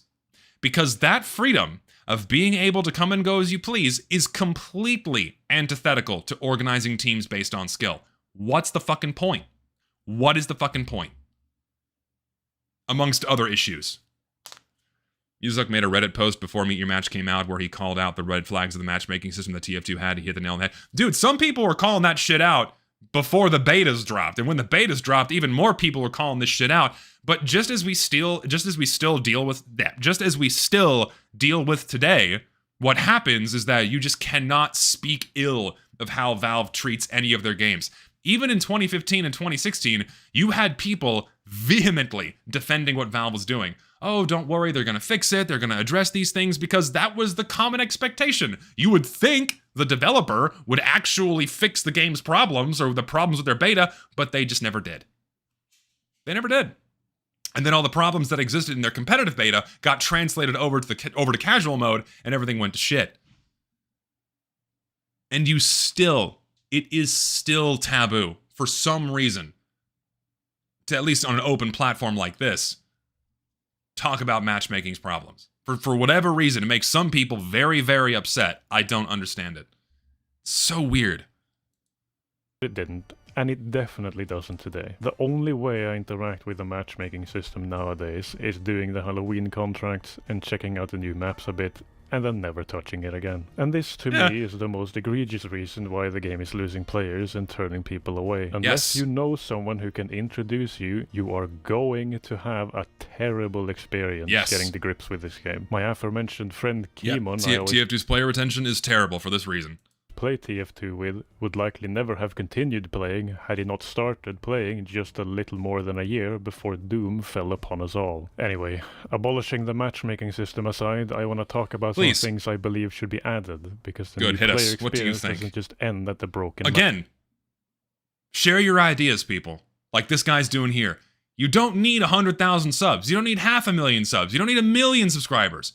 Make your videos. For the love of God, I know that this guy and myself and a handful of others that have been making other videos about the game's problems, I know there are more of you out there. Make your videos. Speak your mind. The more of these things that are out there, the better. Because guess what's out there right now? Aside from mine and a handful of other guys' videos? Not that much. You're right. We just need the discussion to happen. We just need the discussion to happen. We just need to have more people talking about it. Because I'm done with dealing with people that say that treat this topic as taboo. It's so fucking stupid that like people just like, I guess, bend the knee to these people. Like people that get mad at you for talking about the game's problems. So fuck these people. They don't play the game anyway. Make these videos and have the discussion. Make it unignorable. The more people talking about it, the better. So make your videos. If you have 5 fucking subscribers, you have 0 subscribers. Make a video. Make a video with this level of quality, and you're gonna get 14,000 fucking hits. It's gonna get out there. Seriously. Matchmaker, because our friend is now interested to keep playing, and they've spotted that we're using a different arsenal than them. So they ask the obvious question. How do I get that weapon? Yep, this is a huge problem. We had the unlock discussion earlier. Let's see what he says. For a second. Without using trading bot sites, and without spending money, how do you obtain the weapons in-game? You can't. Sure, you have the random drop system and a handful of the items being achievement items, but what if our friend wants to play with the Rescue Ranger? A very important tool for defensive engineering. They would just have to wait. Let me take a poll. We'll do a poll here. We'll do a poll right now. Should all functionally unique weapons be available to the player right when they install?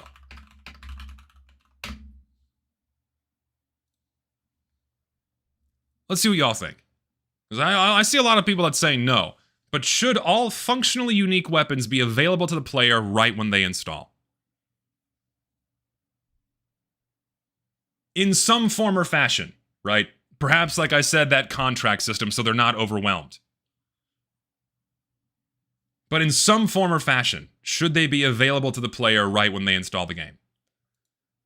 Especially in the instance because you have some unlocks like the Jag or others that are in essence direct upgrades to vanilla weapons that do give more experienced players and players that put more time into the game actual advantages over others, right? Or weapons that exist that, oh, I don't have the counter for this or the soft counter to this, so you're just fucked whenever you're faced with that weapon. It's not a good thing that these functionally unique weapons are not given to you from day one. Yeah, as in they don't need to wait to get them randomly. They have some way to immediately access them.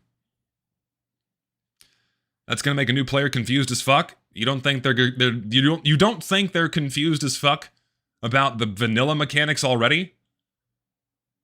It's like saying there's already 50 fire ants on your dick. Why not make it 100? It's like you still have the problem of fire ants on your dick. The solution is bug spray. Doesn't matter how many fire ants there are, you need the bug spray. We're talking about giving bug spray here, proper bug spray. Probably don't put DEET on your dick, but you get what I mean.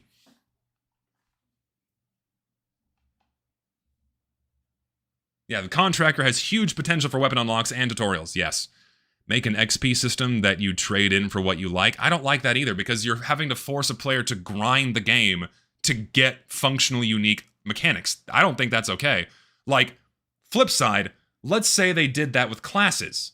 Like, you just don't have access to the pyro before you play a certain amount of time. Doesn't that sound fucked up to you?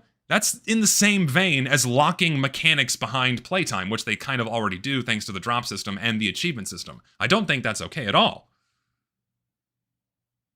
Anyway. Until the random drop system blesses them with the correct item that they wanted. Sure, you can craft them, but that means when was the last time you guys actually used a blueprint to craft a weapon? When was the last time anyone did this? Curious. I think I did this once in like 2012. But I had never did it again. Yeah, everyone's saying the same thing. Years ago, they did this once, but not recently. Love of God, Jag isn't a direct upgrade to stock wrench. That was before Tough Break. Now it's a perfect side grade. Nah, I disagree. Just being able to get your buildings up faster is such an advantage, and that's why most people just run Jag all the time instead of the stock. I just think it's wrong.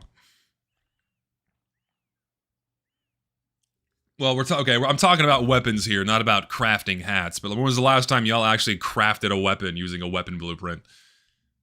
So, nah, it's been a while. Sacrifice dozens of weapons they have already obtained just to get one copy of the item. This guy's got good taste in skins, I will say. Custom skin or cosmetic that doesn't matter. No, it's an essential part of a class's toolset, and you're actively being punished for not having it. And the most frustrating part of it... I wouldn't say punished, but you're actively being disadvantaged. You're actively being disadvantaged against someone that has, you know, something that you don't. That's not fair. Flat out, not fair. All is that Valve already figured out the perfect way of having the player obtain weapons. They just never bothered expanding on it at all. I present the Pyroland contract we got in the Jungle Inferno update. It was the perfect system. My man. My man. He's on it. He nails it, motherfucker. He fucking nails it. See? This is how you do it. I'm not the only one with this idea. It just makes sense. You give them an untradeable and uncraftable version of the weapon, give them a few little goals to do, and you're good to go. For obtaining the new weapons we got in that update, the way it worked he knows. Was that you'd activate the contract, get a trial version of the item, and once you complete it, you obtain that item. It was perfect because not only did it give you the item, but instead of having to complete the contract to obtain it, you just get an untradeable and uncraftable version right away, and you're not required to finish the contract. That's the only change I would make. That you wanted to play with, but it also taught you how to use it, instead of the wall of text that doesn't even explain properly what the weapon actually does. It's not the worst thing to have weapon descriptions, but it's the worst thing to have weapon descriptions without first telling the player what the base stats are on your weapons and telling how to use those things, right? Like, unlocks and having unlocks would be less egregious if they just informed the player more on what the base mechanics do, which they don't. But even then, all functional unique weapons should be available to the player right when they install the game. In some form or fashion, a la contracts seems to be a good way.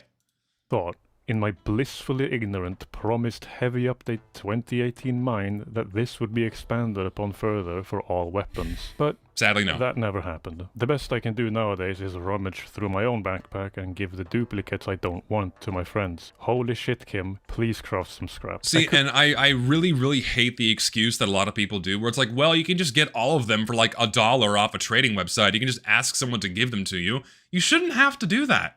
You shouldn't have to do that at all. These things just should be given to you if they're functionally unique weapons. Shouldn't have to do that. Could go on because there are many smaller items that just make the introduction. Not exist in bad tutorials, badly categorized class roles. I disagree with that. Unfriendly menus and UI. I disagree with the unfriendliness of some of the menus.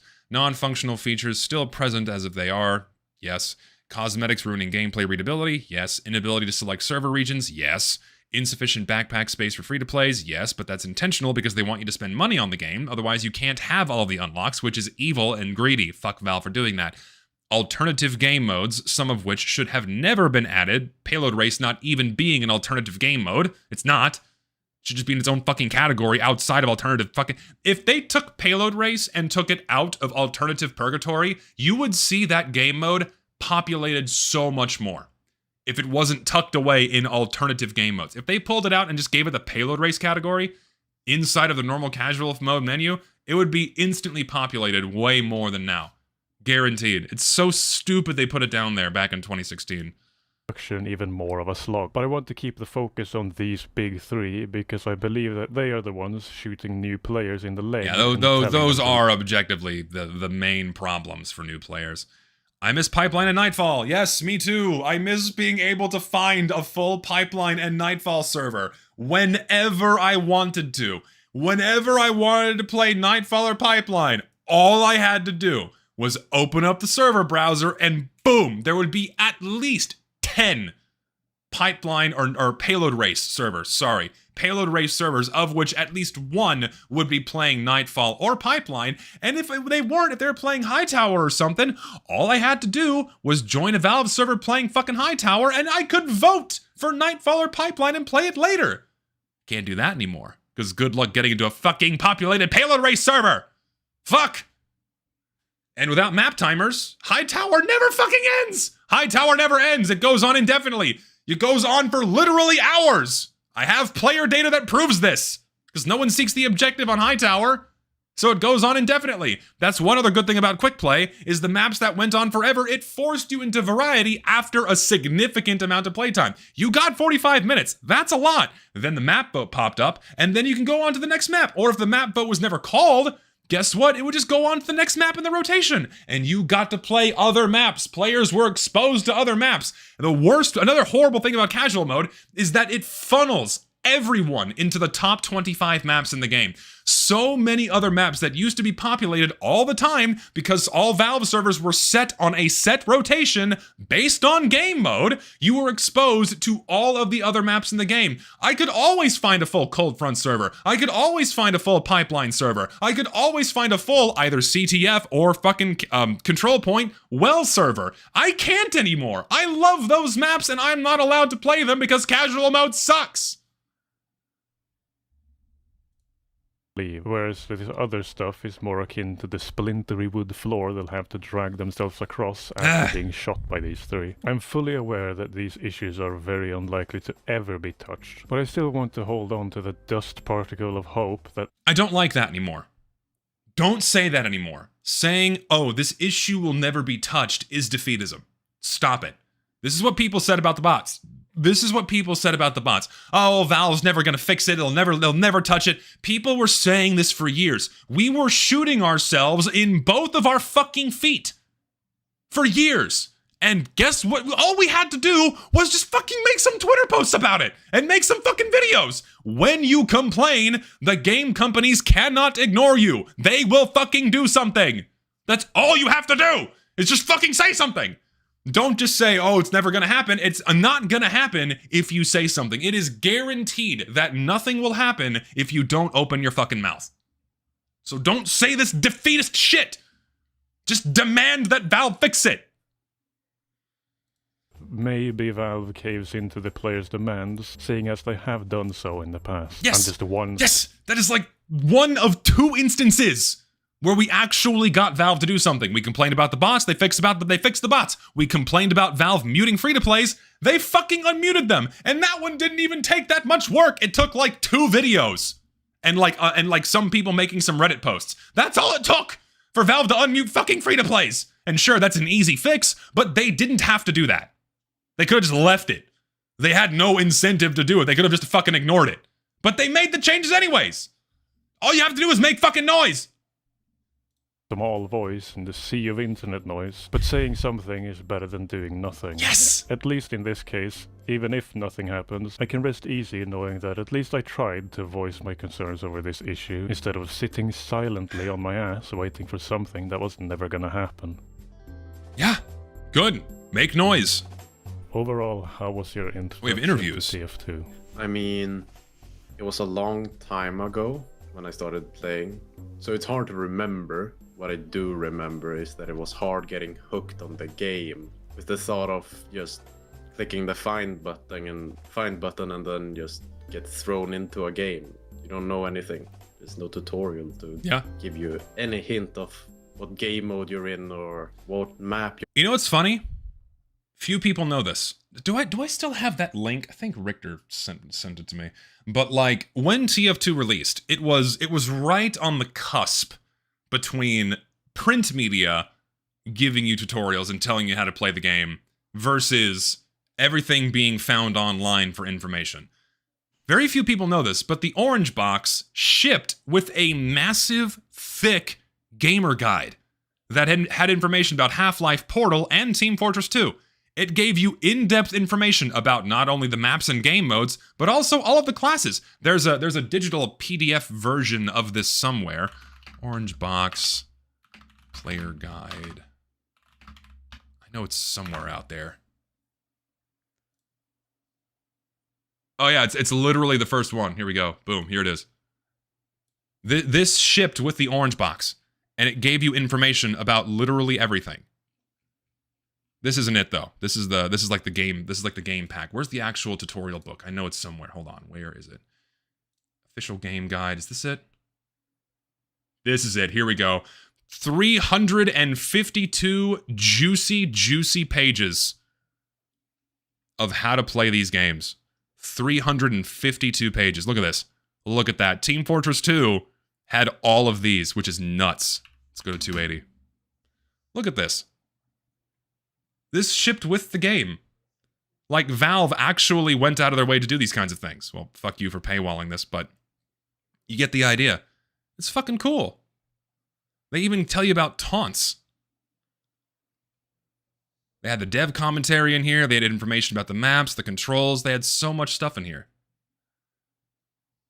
You couldn't even do this today because nothing in the game even makes sense. No, yeah, this primarily worked with the vanilla game, but now the game is so complex, you know, good luck doing it. You can still find hard copies of this floating around out there on eBay, but like, gamer guides like that and getting information on how to play games and like cheat codes and secret things, you know, a lot of those things were reserved for magazines and game guides like that. That's when print media was still a thing. But TF2 released again like right on the cusp where those didn't really stick around or take off. And you got to remember, older games didn't have the storage capacity to ship with really fleshed out tutorials. It's no excuse. They still could have shipped some information with the game or something that resembles a skeleton of a tutorial, but they relied on stuff like that. But then when the game became popular and, you know, technology got better and you had more storage space, they only retroactively decided to make a tutorial in 2010 right before they made the game go free to play, and they just never finished it. Modern guides are hyperlinks to YouTube videos, yeah. Yeah, but it was like Valve at a time, back when they cared about the games they made and they actually cared about their players, which they don't anymore. They went out of their way to make a very useful, in-depth guide for not only Team Fortress 2, but their other games as well. And it's sad that they just gave up. Completely gave up. It's horrible. You're playing, give you an overall look of how the map looks, and sometimes it's hard to navigate. I found the game and some mechanics kind of buggy or just outright not working. Then you had the bot problem that made the game completely unplayable, and I would go several days without playing because of... It's insane to think that so many people's first experience with Team Fortress 2 was during the bot crisis. Think about that. TF2 got new players back when the game was unplayable. Unplayable. That's insane to think about. And some people still stayed. That's testament to how good this game is, right? That is testament to how good this fucking game is. Even despite all of the bullshit and crap that you have to deal with just to start playing, on top of the other shit that's entirely Valve's fault, people will still stay. Because this game was made to be good and fun at its core in 2007. This game's fucking design philosophy is so galvanized, so steeled and strong, that despite all of the bullshit layered on top of it over the years, it is still an amazing game and makes people stick around. And that's why it is such a fucking shame how this game is treated by Valve these days. It is such a fucking shame that they can't even be asked to do more than the copy and paste job of maps, hats, and unusual effects, and then whatever fixes the community makes for them. They don't even do their own fixes anymore. They get other people to do it for them. They don't work on this game, they just copy and paste shit. That's all they've been doing since 2018, and it's a fucking shame. Updated show and bot overhaul mod top work with 64-bit update, which adds single-player missions and tutorials. Cool. That you've got the leveling and tier system with the casual badge, which was, and still is, completely useless. Yes. And when I wanted to obtain weapons, I couldn't help but feel skeptical about third-party item trading, and I wouldn't have known it was even that's also something I didn't mention before, and this guy hits the nail on the head. If you want to get all of the unlocks, you have to go to either a website owned by pedophiles or a website owned by scammers. Those are your two options. And I trust scammers more than I do pedophiles. So do not use marketplace.tf, use manco.store if you're wanting to use a third-party site. Not sponsored, by the way. I just don't want to support I just don't support fucking pedophiles. thing until I was shown it. I Which also way, wish Western that man? Balance functioned properly. Getting rolled and knowing there's absolutely nothing you can do about it is just plain boring and doesn't make the game fun. I think I just thought about something. Valve showed they're willing to tank in-game economies with CS2 trade-ups. What's stopping them from Halloween restricting 90% of items in the game law? Thing is, Richter, that wasn't them tanking the economy because the CSGO economy recovered very quickly. I talked about this before the other day on stream. The whole Counter-Strike trade-up thing, that was all very well calculated. They knew exactly what was going to happen, right? They knew that the market cap was going to tank a fuckload and then it was going to bounce back because the game's market is too big to fail. It's too big to fail. They had, and I said this on stream before, Valve hires economists that have handled country-sized economy failures. Like, they hired the guy that fucking worked on that helped Greece get out of bankruptcy, right? These are the people that Valve hires to consult about their in-game microeconomies. Any decision they make with Counter-Strike is calculated and well thought out. It was all deliberate, and they are making fuckloads of money from that knife trade-up thing. You had the initial panic of all these people cashing out, and the initial dip in all the knife and glove values, some of which have already recovered, and some are kind of lagging behind still, and some may never recover. But look what's happening right now. What are you seeing on YouTube? Knife trade-up video, knife trade-up video, knife trade-up video, knife trade-up video, knife trade-up video from the biggest streamers in Counter-Strike. Because that's all Counter-Strike's good for now is the gambling. It's making fuckloads of money. And guess what's happening? Those knives are still selling. And Valve's making big fucking money. They knew exactly what they were doing because they consulted people that would tell them what was going to happen. connection was okay, primarily because like I started TF2 because I saw you and Kim doing rocket jumping, which looked pretty fun for me because I like to do CSGO surfing previously. Yeah, that's how you get into TF2, man. You're watching other people play. Me was to go and try rocket jumping. But like when it came to playing actual games, it was always a 50-50 between either being fun or boring. That's What about the casual mode introduction experience. to TF2 was the most frustrating. I'd say the most frustrating part was definitely the difference between community servers and casual. When I played community servers, I would If I could poll every single TF2 player right now, I have the utmost confidence. If I asked the entire TF2 player base right now what they think the #1 problem with TF2 is, overwhelmingly, it would be casual mode. Overwhelmingly. Most people would think there is at least something wrong with casual mode. That is TF2's #1 problem right now.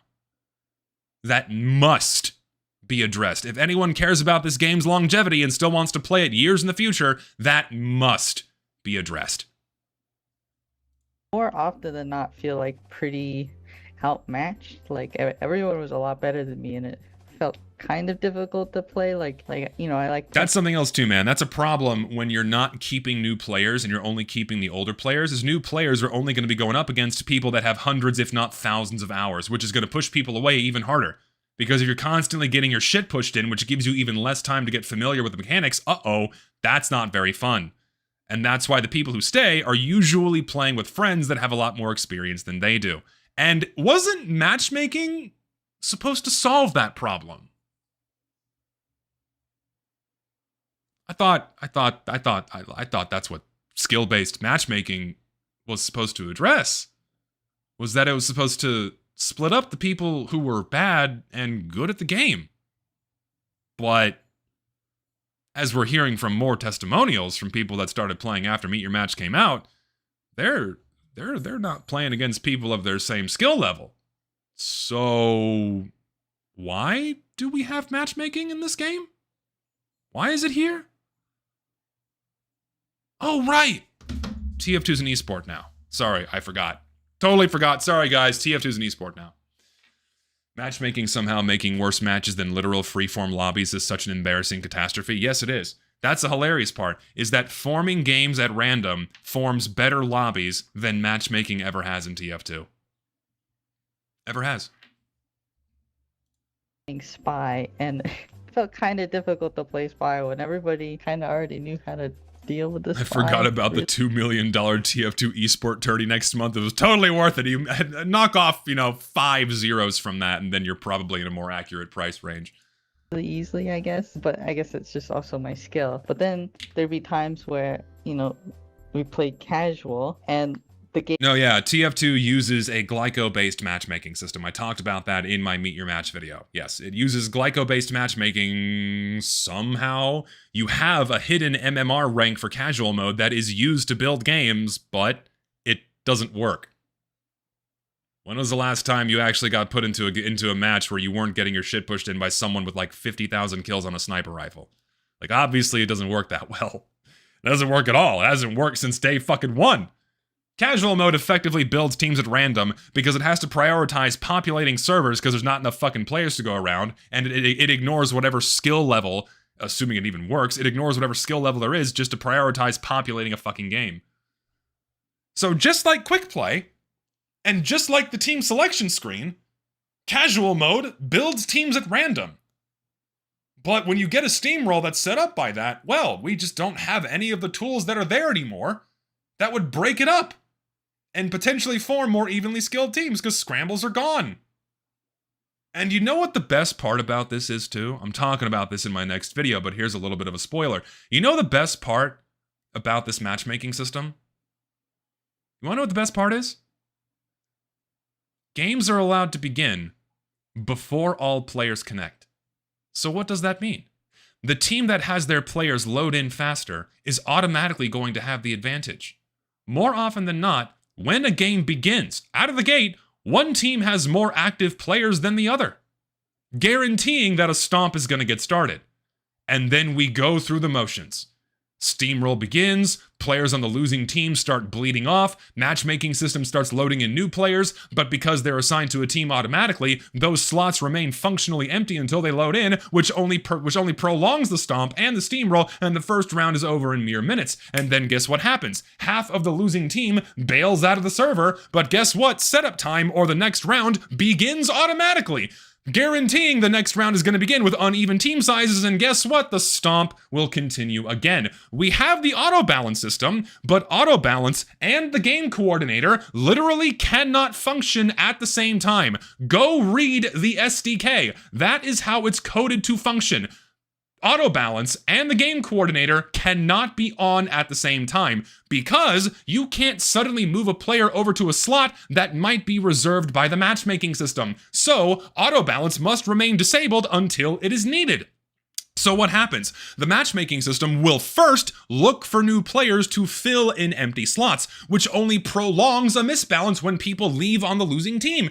After a certain amount of time, which seems to be fucking random, then auto balance is allowed to turn on. But it doesn't turn on right away. It first gives players on the enemy team a notification, you are about to be auto balanced in 5 or 10 seconds, however fucking long it is. But even in that countdown, auto balance does not turn on. Players can still be loaded in. and when they load in, they don't connect right away. The slot is filled, but they're not even in the fucking server. You have to wait sometimes minutes for those new players to load in, which only prolongs the misbalance and therefore the fucking stomp, and then the entire game is over, the whole server fucking resets, and everyone fucking leaves. The only reason why we have more Steamrolls now than ever before is because we have two features that are completely antithetical to skill-based matchmaking. One, matches are allowed to begin before all players connect, and players are allowed to come and go as they please. Valve let those things happen on day 2. Day 2 of Meet Your Matches release. They turn those things back on. They turn those freedoms back on because that's what players expected from Team Fortress 2. That's how the game functioned for 8 years prior, and players were so fucking furious that Valve implemented abandonment penalties, which would prevent players from leaving a Steamroll, and they prevented games from beginning before all players connected, so it would begin as a fair and even match at the very least because all active players would be there on both teams.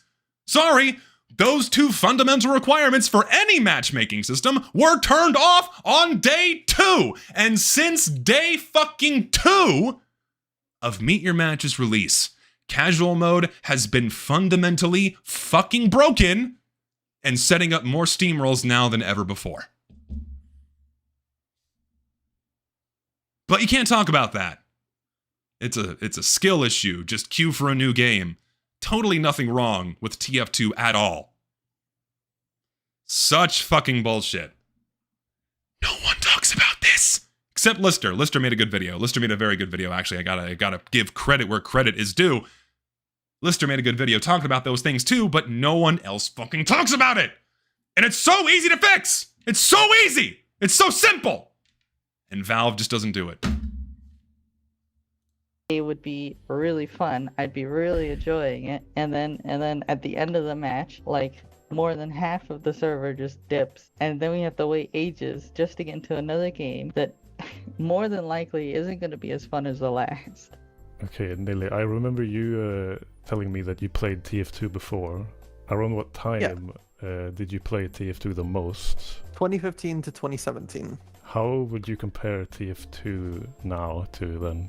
It feels pretty dreadful to play, and this could be a skill issue on my part. No, it's not. It's not a fucking skill issue. Stop ascribing this to being a fucking skill issue. It's not. The game is objectively worse. Can't talk about problem. Too busy reviewing memes and then unboxing 200 cases. I mean, am I gonna try the interview thing with my viewers? I mean, I've had people on call before, you know, on my streams, but I need to do again. I need to do that again. I need to have another like a talk show type thing. I've not done that in quite some time.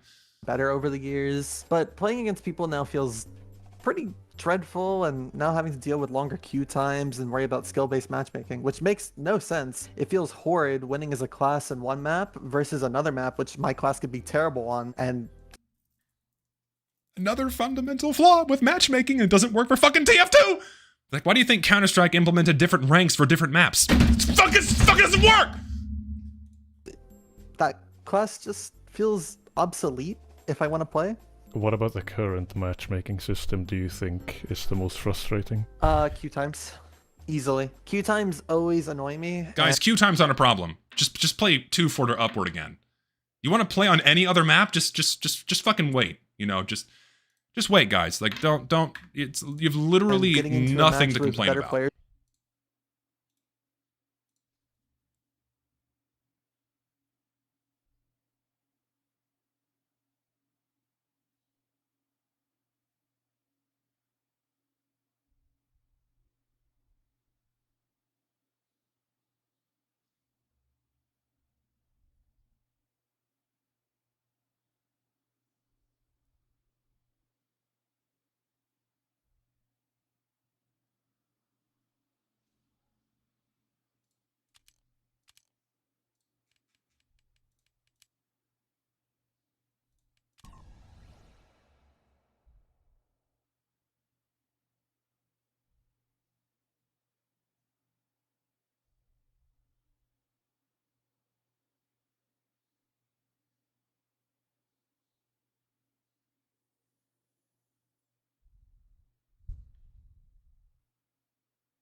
Anybody know any good jokes? Anybody read any good books lately?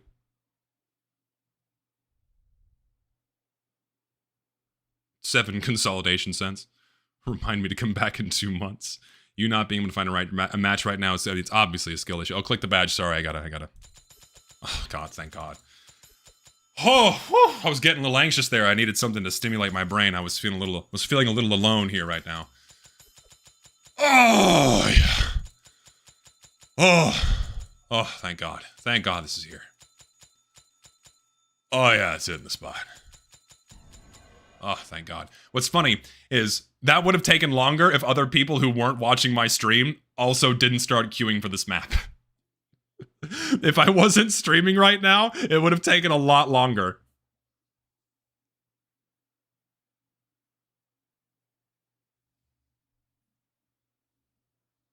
Because other people probably booted their game to try and join me. But the point still stands. That wasn't a problem before because all I had to do was open the server browser and find a game.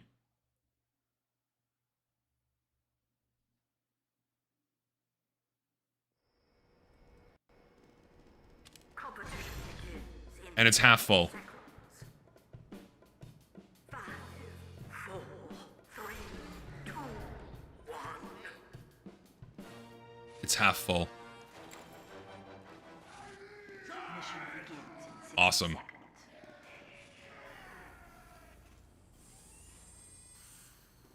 There I am, Gary. See people in my stream queued for the same fucking map. If I wasn't streaming, it would have been half dead. Or it would have taken a lot longer. See? Other people in here joined. But you get the point. So fucking stupid. Skill issue, obviously. I just need to not play the maps that I want to play. I just need to not play Pipeline. I just need to not queue for all these other ones that are down here. Like, even if I just want to play something like, say, I don't know, Yukon. Let's try Yukon now. See how long... When was the last time I played Yukon? Actually, no. Let's do Well. I love Well. Let's see how long a Well match takes. Now everyone else watching is going to queue for that too, but... Well is one of my favorite maps in the game. Yeah, even with my viewers queuing, I only got a half-empty server.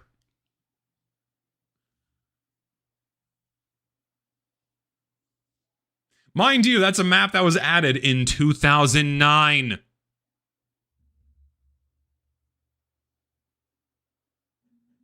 I got an email. Nothing important.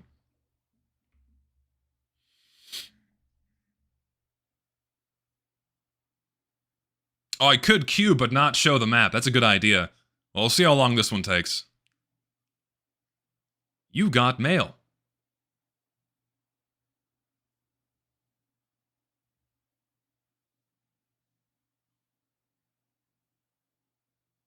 It doesn't take too long to queue for the East Coast, one of the most popular 5CP maps. Dude, I live in Texas. I have good ping to anywhere in the country.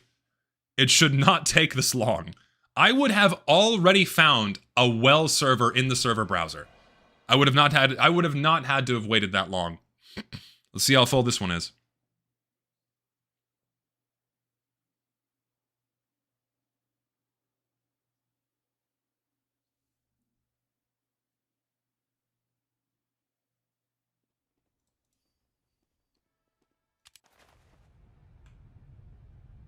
Alert. The control point is being contested. Nothing wrong with this game, guys. Nothing wrong with this game. Everything is totally fine. There's nothing to complain about. Valve still loves this game. Just be happy with the updates they give you. There are no bots in TF2. There's nothing wrong. No, there's no issues to address. There's nothing wrong with this at all, man. Nothing at all. Just queue for a different map, Forehead. Obviously a skill issue. Thanks, Jill. Really appreciate this. How nice of y'all. So. No, they all left. Now we have a half-empty game. Alert. Our control Am I in a European server? No, I have Europeans being put in this game. These are likely people who, watching my server who are joining.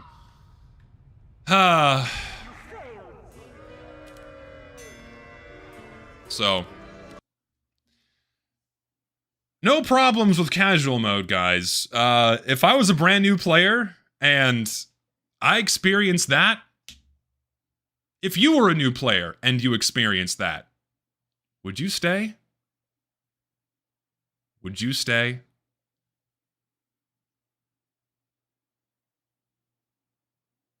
I don't think you would. But listen, guys, we need real winners and real losers in order to assign these skill ranks. I actually do imagine seeing a really cool looking old map like Well and trying to play it in particular and that being your experience. No, yeah, exactly, Richter. Like, imagine you saw a YouTube video about CP Well, right? Imagine you saw a YouTube video about CP Well. You go like, oh shit, I want to go play Well. That looks like a really fucking awesome map. I gotta go play that. And then your first ever experience is what I just had. Would you keep playing Team Fortress 2? No. You would leave. You'd find another game that you could start playing instantly. Of course not. But listen, guys, this game has no problems at all. You're just go play on a community server. There's nothing wrong with casual. Everything's fine. The bots are gone. You know, fixed TF2 worked. All's well. You're just complaining for the sake of complaining. You're only doing it because it gets you clicks. It gets you views. Motherfucker, I just want to play the goddamn game. It's Friday afternoon. I'm not doing this on like a Tuesday. It's Friday afternoon. Do I need to watch the rest of the interviews? I guess I will for the sake of it. Than me always makes me demotivated to play and want to alt F4 if I'm playing solo. Not only that, is playing with friends is basically impossible because the matchmaking system won't drag them in even if a person is already disconnected. That slot will just stay empty either the entire match or they'll get lucky after like 30 minutes to get in. No, yeah, because you guys saw that, right? The player lost connection, the yellow text. When a player loses connection from the server, that slot becomes reserved for an indefinite period of time. For up to minutes, that slot will not be able to accept a new player. It just stays empty, and the team sizes remain uneven. That's just how the matchmaking system works. Okay, but if you travel to Australia and try queuing for Well, you'll just never find a game. There was a tool that was released on GitHub that shows all of the servers for any given region and what map they're playing and how many players are on them. If you run that tool for Australia, it's fucking bleak. There's, first of all, there's like 20 active servers, if that many to begin with. And if you want to queue for anything other than 2Fort, Upward, or Badwater, or Dust Bowl, you're just not going to be playing.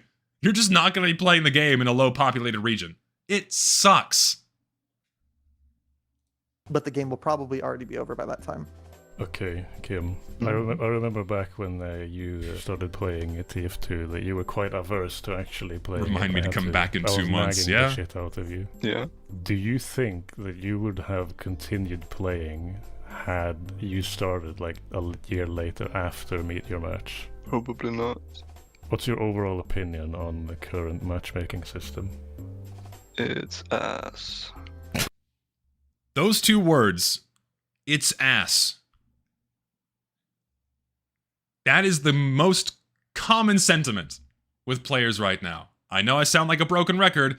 We just need more people saying this.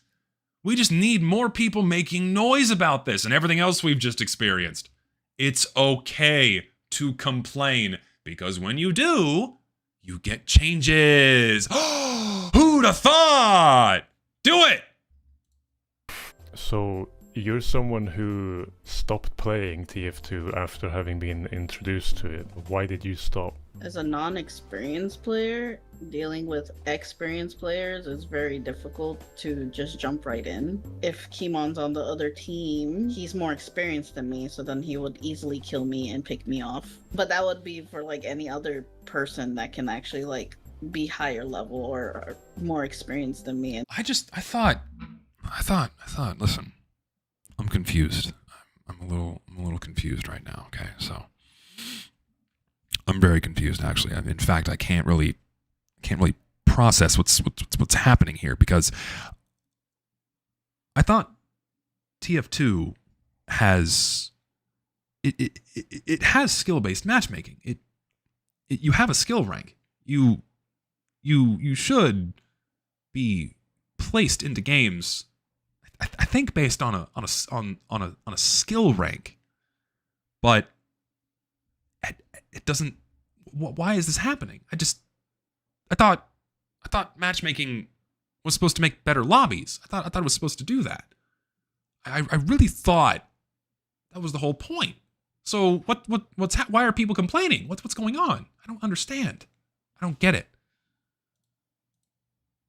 And then it's not fun for new players to get picked off very easily. You just have a personal vendetta against Kim. Mostly, yes. I'm scared of Kim. It's really insane to try and show someone new TF2. You inevitably realize that the game has just become a complete ass. It's literally a ruined game. IDK, if I have it in me to pretend anymore. No, yeah, there's why even pretend? TF2 is a ruined game. It's okay to say this. And it wouldn't take that much work to unfuck the fucking. Being on the enemy team and killing me off-right consistently. So yes, PTSD from Kim. Do you think you could have gotten into TF2 on your own? No. I had the privilege of having you as a teacher. Yeah, that's how most people get into the game these days. Someone ushers them in. What I could do and the settings I had to go through. But if I just picked up TF2 on my own, I do not think I would have gotten hooked on it at all. It would have been so confusing. Yes, I probably would have, but I would not have played most of the classes. Absolutely not. Do you think people do not see this as a problem because all the downtime is spent on their phones, something that should never happen, IMO? No. People who don't see these things as problems, they don't play Team Fortress 2. I'm fully convinced that they do not play Team Fortress 2. Because anyone with a brain who plays this game would acknowledge that, yeah, this is not good. And those that do play the game and say there's nothing wrong, they're being intentionally obtuse. They are deliberately ignoring the problems because there's some other value in saying these problems aren't there. Only like 20,000 players on a free game like this is kind of nuts. This game could easily have 100,000 players daily. Yes, it could if they just made these problems go away, which would not take that much work. Like I stated earlier, I only started playing because I saw you doing rocket jumping, and I didn't even know that existed previously until I saw you Steam doing Matchmaking it. ASMR, clip that, make it to our compilation, shut up. TF2, and I don't remember why, but I never even made it past the main menu, so I basically gave up immediately. So without your help, I probably never would have touched it. Absolutely not. These players' experiences are universal, the most common. Guaranteed. You will not find a modern player that had a good first impression unless they were playing with a friend and had them ushering them in. It's actually not fun for me to queue solo. Why do I insist on hoping TF2 will get better? Let me quote a passage from the book of James. This is my favorite Bible verse. Faith without works is dead. You can have all the hope you want. You can have all the faith that you want, that Valve will do the right thing. But if you don't do the legwork, if you don't raise concern, if you don't voice your thoughts, nothing is going to change. You can have hope, but if you're not acting on it, you're fucked. So put in the work, all of you guys who have no followers, no subscribers, nothing like that. You are also players. Make your own videos like this. The more people that speak about these problems, the better. I'll say that as many times as I have to. Waiting for a TF2 match ASMR. With the current matchmaking system, I am bound to find people who are better than me at all times because of the SBMM system. Thank you for watching. Thanks for your time. And if you want more, there you go. Stuff So that was. Oh no, go back. Well, this is his channel, so that's okay. Hello, Clush. That was Clush's video on new players for Team Fortress 2. I will link his channel in here right now. Please go give this man some love. Go give that video an upvote and subscribe to the guy because he says good shit. He's spitting, as the kids say. So go give this brother some love because we need more people doing this. It was a very good video. It was a very good, it was a good video and it was a simple video, right? You don't need to put hours of research to give your own experience on the game. You don't need to have immaculate editing. You don't need to have you don't need to have like cinematography. You don't need to have cinematic editing. You don't have to put a million hours into making a video. Just do something like this. It's easy, right? You don't have to worry about having this insanely high quality stuff. You just got to make videos like this. What happened to Fishstick? Isn't he pro casual? Why doesn't he just come on and debate you, or is he's afraid of you? It is taboo for any other large YouTuber to in any way interact with me. That's the gag order on all the other TF2 YouTubers. They cannot acknowledge me. They cannot speak about me. They cannot interact with me because I, for whatever reason, now have the monopoly on this kind of discourse, and anything that my name touches is filth, is untouchable because I have my reputation. So they'll never engage in this discourse ever again. They never will. If they do, I'll be shocked. I hope they do, but they won't.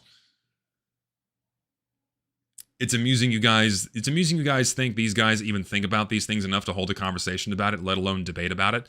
No, I mean, they probably think about it a little bit. Otherwise, they wouldn't say anything about it. But, you know, it's just, if any of these ideas are challenged, they won't hold water, especially when it comes to defending the current state of the matchmaking system. So, either way. Waiting for any kind of serious argument in favor of the current matchmaking system. I'm waiting for any serious refutation to anything I've said, either today or in my own videos. Oh, right, sorry, the only time they can acknowledge me is if they're bashing me. That's right, because again, it's socially valuable to do so. And I know people, I'm seeing a lot more people read like, oh, they're calling me a victim. I'm just speaking the truth. I don't give a fuck. Why do I care what these guys say about me? I don't give a shit. I'm a fucking 31-year-old man. I don't care about high school playground drama or some bullshit like that. I'm just saying the truth. And it annoys me that they put so much stock in high school bullshit drama and intentionally avoid the most important topics that people should be talking about when it comes to TF2. It's fucking retarded. I don't get it.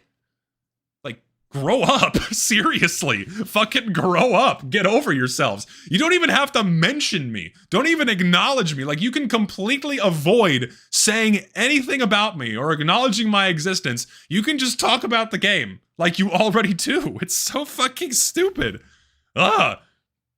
You and me should do a live debate where I pretend to be pro-casual and anti-quick play and see how well I can fare. I mean, that would be fun, Richter. We could do that if you want. Could do that for sure. Be fun. Clutch Mid's good. Yeah, this is a good video, man. Keep this up. Keep it up, buddy. Syringe guns don't suck, you do. That sounds like a fun video as well.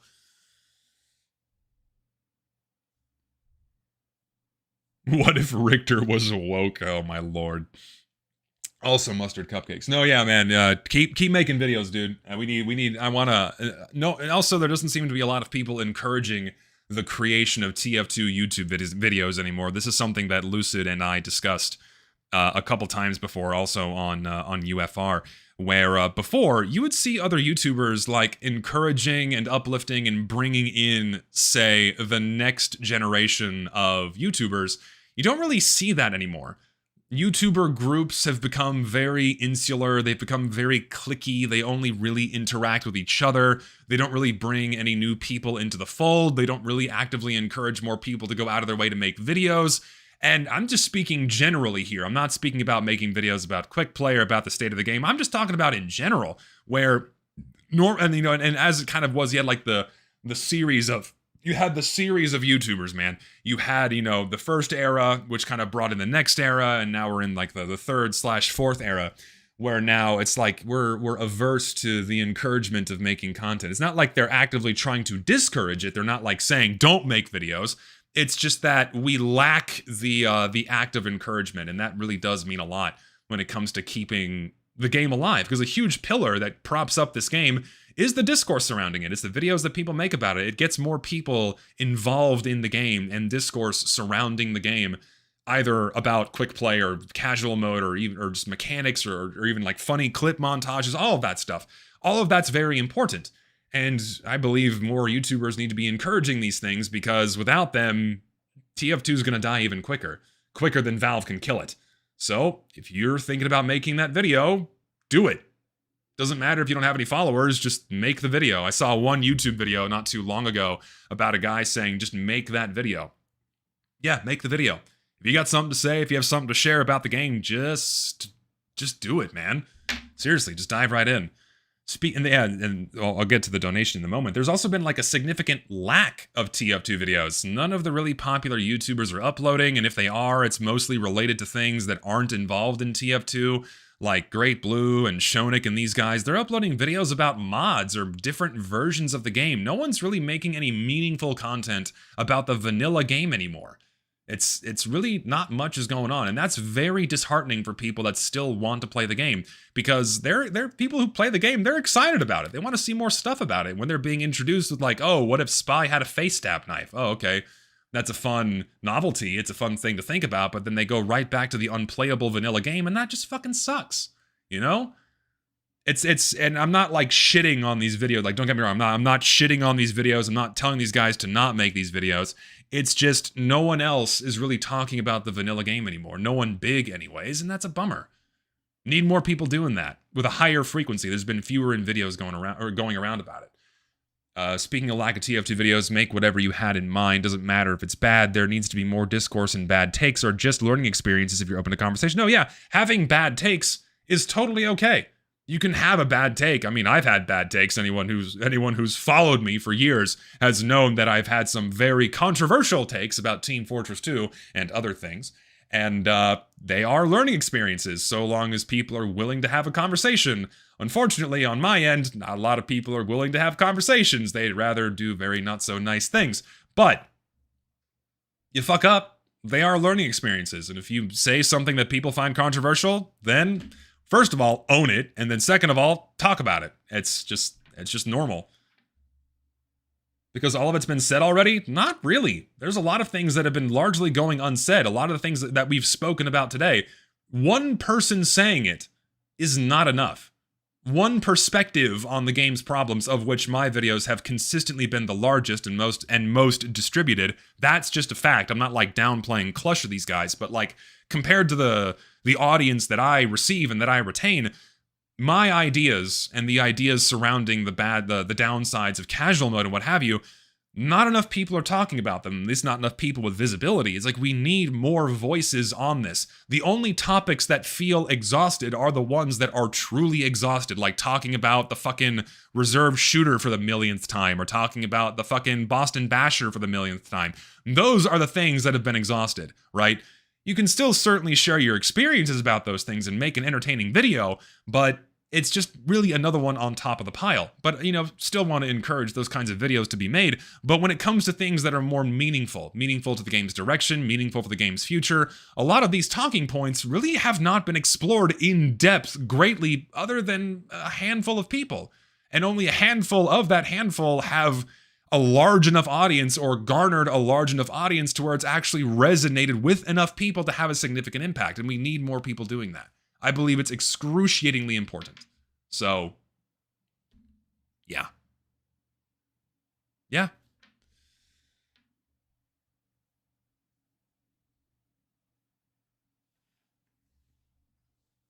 Hot take, TF2 could do with more content moderation, because the amount of porn and Nazi shit I see on objectors is insane. Well, so when it comes to decal moderation, you now have the power to simply turn those things off if you don't want to see them. And when it comes to seeing, like, anime titties or, like, a swastika, that's a form of player expression. And if you don't like it, well, you have the option to either turn it off or deal with it. You know, Valve's policy when it comes to decals, I made a whole video about this, is that anything goes so long as it's not illegal. The game is rated M for mature. You're going to be seeing mature things in a mature video game. Online interactions not rated by the ESRB. That's why you have chat, voice chat, the shit people say in there. You have decals, you have sprays, other forms of player interaction. None of those things are moderated, and you're inevitably going to come across something that's going to upset you or that you don't want to see, and you have the tools at your disposal to just turn these things off. You have chat filters, for example, that are on by default. If you don't want to see sprays in community servers, if you don't want to see decals, you can just turn these things off now, you know? Aren't swastikas illegal? I don't think so. Owning one or displaying one is not illegal, at least not to my knowledge. It's a form of expression, so you can do that if you want. It doesn't mean I agree with it, but you're allowed to do that.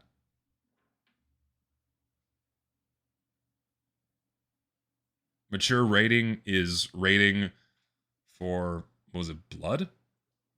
You can't turn that off? Oh well, it's blood. And no, the mature rating is not just for blood. You have adult humor, you know, on top of the gore, things like that. It's not just like, oh, there's blood in the video game. There's other things that come with it too. And like, I think I think it should be like by default, like if you have some kind of player communication, either with like a voice chat or a text chat, like, and you're not planning on moderating your game in any way, like you should have like a bigger label on your game, like, hey, people can kind of say whatever they want, and if you're not prepared for that, then maybe turn that off or don't play it. You know what I mean? Yeah, and there's gore. I mean, there's gibs. I mean, you can use a config to turn off gibs. I think that should be an option because gibs do impact player performance, and you can just have them ragdoll instead of gibbing. There are people that do that with configs, so wouldn't be a bad toggle to have just for the sake of game performance. So.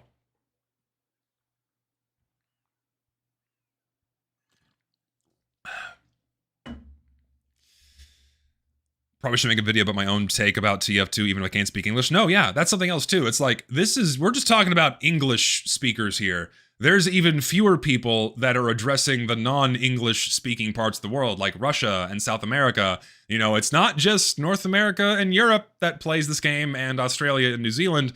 Other parts of the world really enjoy this game, so if you don't speak English, make a video in your native language. Like, it gets more people exposed to the problem, right? Like, that's a barrier for entry that I've thankfully had very generous people help me out with, at least for my larger videos. I got a guy that dubs my videos in Russian. He just does that for free. He does that for me for free. He gives me the fucking subtitles and I upload the file. It's very generous of them to do that, right? And if that's what you speak, if you speak Spanish or Russian or fucking, I don't know, Swahili, I don't fucking know, make your video. It gets more people talking about it if they can't speak English. It's very important to do that too.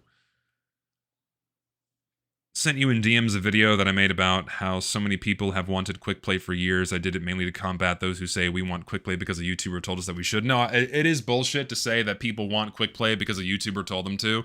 Like, me pushing that has really only been for the past year, maybe a little bit longer than a year. But people have been asking for the return of quick play since Meet Your Match arrived, and that's been like a consistent through line, and mostly for veterans, that, you know, people want the game to function more like it did prior to 2016.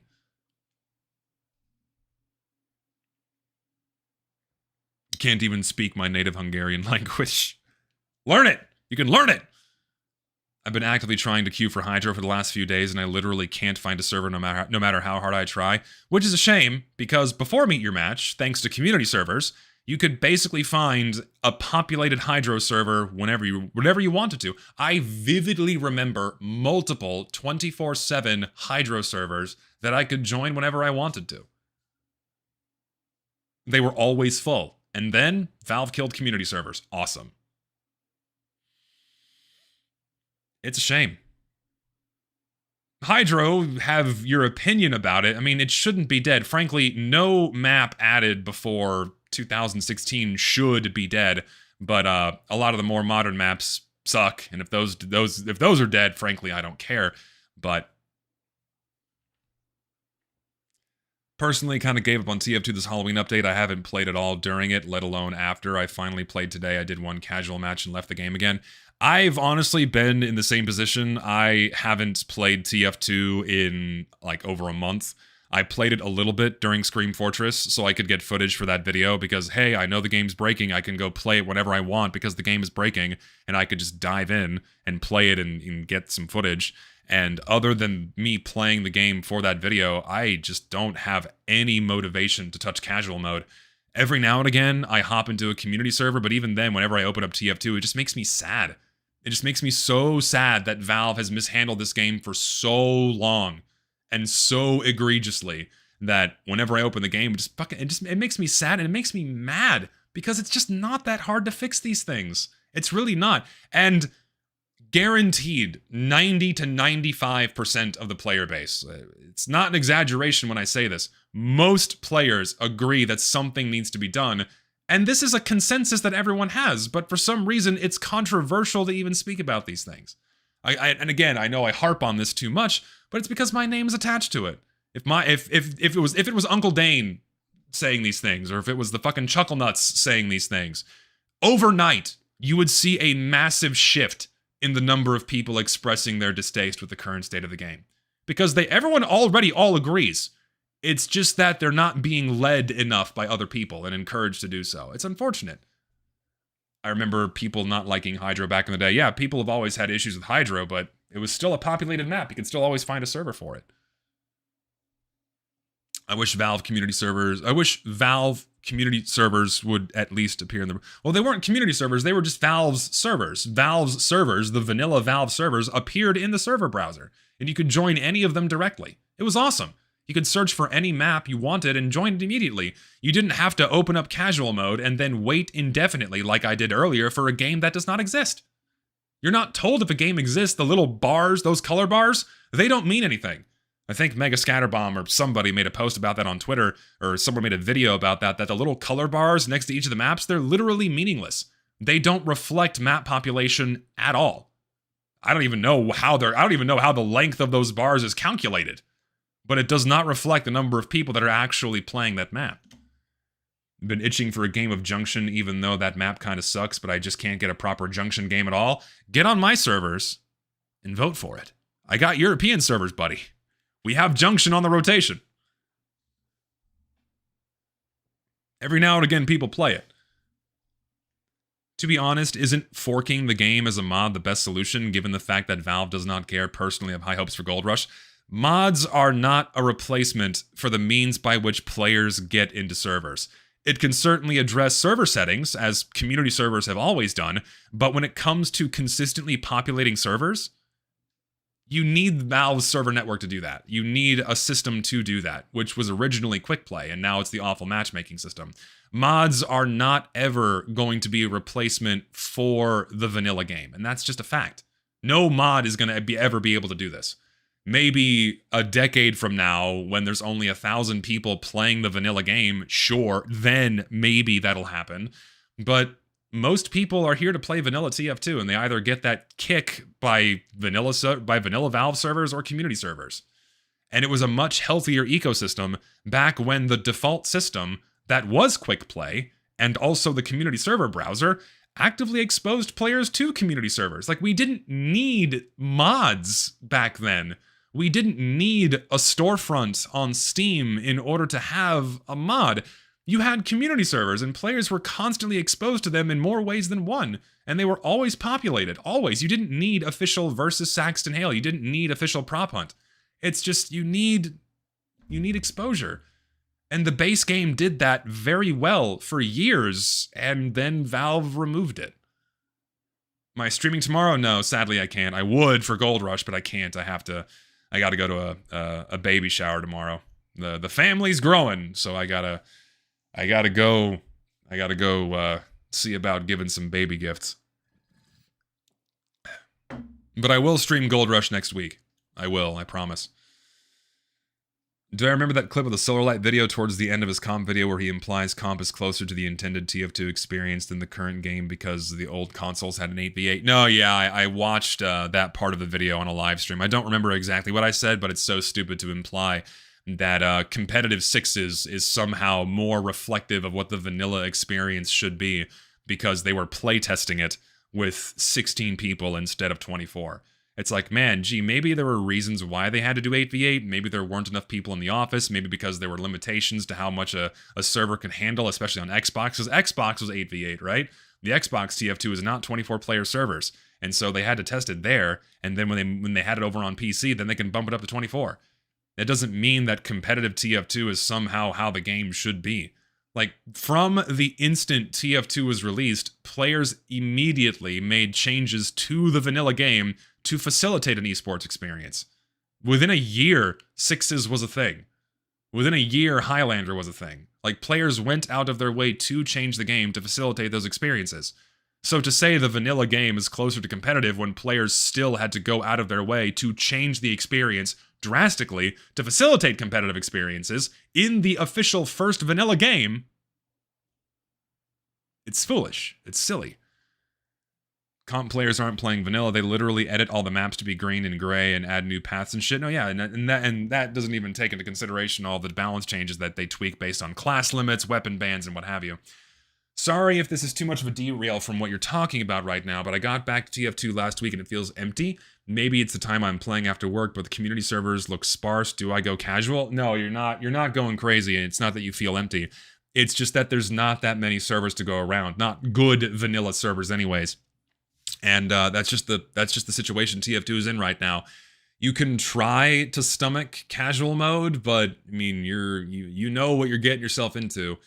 I myself tend to rotate between 2 or 3 different community servers because that's just, you know, how I can consistently find a decent vanilla experience, but that's what I recommend, is just dig for a populated server where you can get it. And for community servers, it absolutely relies on the time of day you join, because people get off of work and then they join the servers, whereas, you know, Valve servers are always going to have people in them depending on the map you choose. But yeah. No, I know Richter's really wanting to... Richter, you should stream too. Like, if you want to advertise Gold Rush, man, you have a subscriber base 3 times the size of mine. You can get a lot more eyeballs on it if you made a video about it. You should. I don't know why you haven't considered that. Like, I like Gold Rush too, and I don't mind you talk about it here, don't get me wrong. But, like, if you're really wanting to push this mod that you're so invested in, you should make a video about it. You should stream it on your channel too. Get more people involved, get more people playing it. Because, I mean, your videos are, you know, heavily Valve and Source-centric. Make a video about a mod. I mean, you've made videos about mods before, haven't you? You have. So just do that too. Yeah, there you go. Stream it, my friend. That is exactly what you need to do. Last time I joined one of the launch maps that wasn't Two Fort or Dust Bowl, I played Granary not too long ago. I played Well not too long ago. I haven't played Hydro in a very long time. And, oh my god, why am I forgetting the 6th launch map? I'm insane. Two Fort, Dust Bowl, Hydro, Well, Granary. Oh my god, what is the 6th one? I'm losing my mind. Gravel Pit, thank you. Yeah, I like Gravel Pit too. But I haven't played Gravel Pit in a hot minute.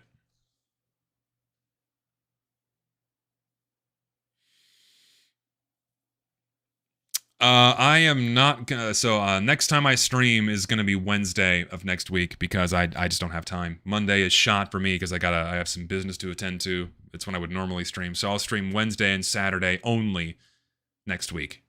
FYI. No, Foundry was not a vanilla map. Foundry came later. React to Secondary Fans by Southern Ninja. I'll look at that on my own time and then see if it's something I want to look at on stream. I usually vet what I look at on stream at least a little bit. Like, I usually watch the first few minutes to see if it's something I know that I'm going to want to watch on stream. But, yeah, I'll check it out. Yeah, Foundry was 08 or 09. I don't remember exactly. Opinions on toxic TF2 sweats. Every game's got toxic people. It's just the nature of the game.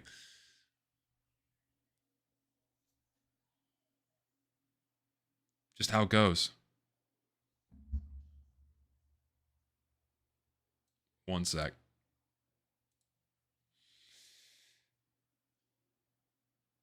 I don't know.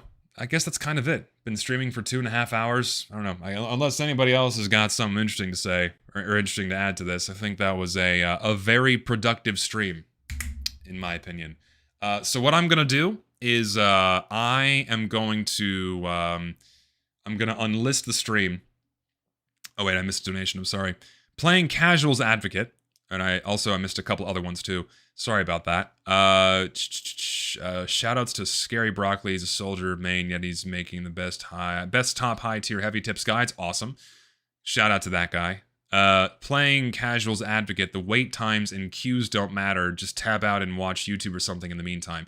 So that's like the only argument I've seen in favor of casual mode consistently, and even then that holds no water. The main problem with casual mode is not queue times. The main problem with casual mode isn't waiting to play. It's the short duration and disruptiveness of your playtime. Because what do you get for queuing? You get sub 5-minute games. You get Steamrolls. You get half-empty servers. You get having to be forced into more downtime after you joined a server that ended immediately. The number one issue is the length and quality of your playtime, not the queue times. Queue times are a problem too, especially when updates roll around, but... When is the taunt tier list? I'm gonna make a note right now and put that on my fucking monitor. Hold on. Taunt tier list. All right, here's the sticky note. It's going on my monitor right here. I'm not gonna forget it. I will not forget it. I keep going for my mustache like it's here, but it's gone. I'm so used to fucking with it. Oh, I know why it's so quiet. I need to put some music back on. Hold on. I'll do that. I'll do that as we wind things down. We'll do that as we wind things down. Where's my music?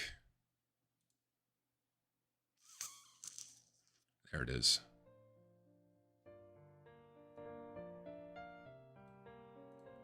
Voila. Go bald? What do you mean go? I'm not going bald. We're not doing that. What happens now? I don't know, we're just chilling. We'll hang out for a few more minutes before I call the end of the stream. So what I'm gonna do is I am going to cut the video portion out of the stream and I'm gonna upload it as a separate video. And I am going to unlist this stream. That's what I'm gonna do from now on, I think. Or maybe I won't. People get angry whenever I like re-upload a reaction or something, and I don't do that much cutting to it. I'm gonna cut out the beginning and the end of the stream. But I'm gonna keep the rest of that intact. So I'm gonna upload that as separate because I think having that as a separate upload is a lot more valuable and it's gonna get more eyeballs on it because I think more people need to see these conversations and talk about it. So I may not unlist the stream, but I will definitely re-upload the section of us watching that video as separate. And I don't know, people get angry like, oh, you're just re-uploading it again. It's like, well, content. For one, more content is good. People tend to like more content regardless of quality, which means more views and money for me, which is nice. But also, it's important, and these two things are not mutually exclusive. I can mean what I say and say what I mean and make, and talk about things that I view are important, and it's cool if I also get money for my time. So I don't know why that's unreasonable. And also, I want more people to see it, and usually stream VODs don't do that well. Other uploads do. And that's a good thing. So yes. Everyone wins when I do that. So. Clips? Nah, not really a clip. Would you consider a 2-hour chunk a clip? No, yeah, and I feel like taking a 14-minute long video and then turning that into 2 hours, I feel like that's fair use.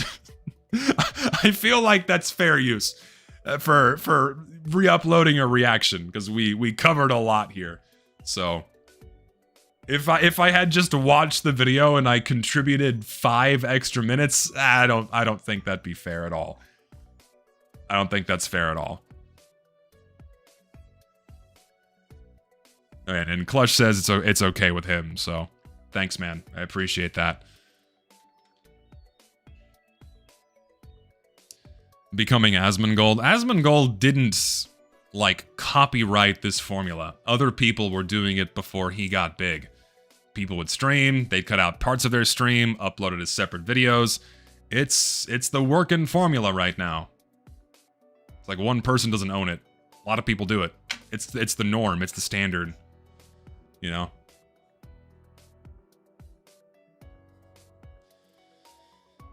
What is your opinion on Man vs. Machine, and if you have problems on how I could change it? I think the main problem with MVM right now is a lack of content. We've had the same maps and missions for over a decade, so hopefully the new update is going to bring some much welcome and high quality stuff. Beyond that, I think a couple of the changes Valve had made over the years, like where you can't like inspect people that aren't on your friends list. That's so stupid because how are you going to help out people that don't know what they're doing? What else? There are other, probably some balance tweaks and bugs. Wheezy's the kind of guy to look into when it comes to like the actual bugs and problems that MVM has. He knows more than me. I trust his judgment on the shit that needs to be changed and fixed, so I defer that question over to whatever Wheezy has said, and I agree with him by default. Because I've yet to hear Wheezy say something I don't agree with when it comes to MVM. Whatever he says about MVM is like, okay, yeah, I agree with that guy.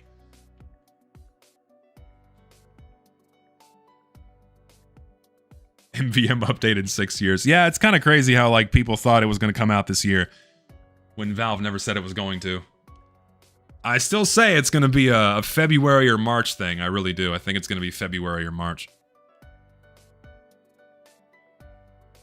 Is it true that sprays are safe in your computer? If true, how can I delete them? Whenever you disconnect or whenever you turn off TF2, sprays are automatically deleted from your cache. That's why the game takes a little while to shut down. Because whatever sprays you come across in community servers will be deleted.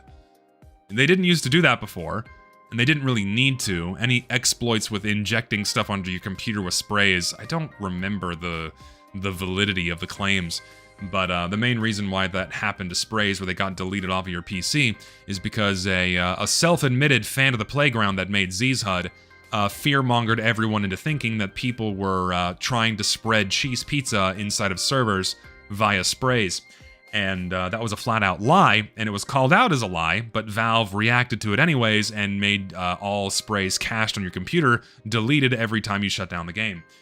So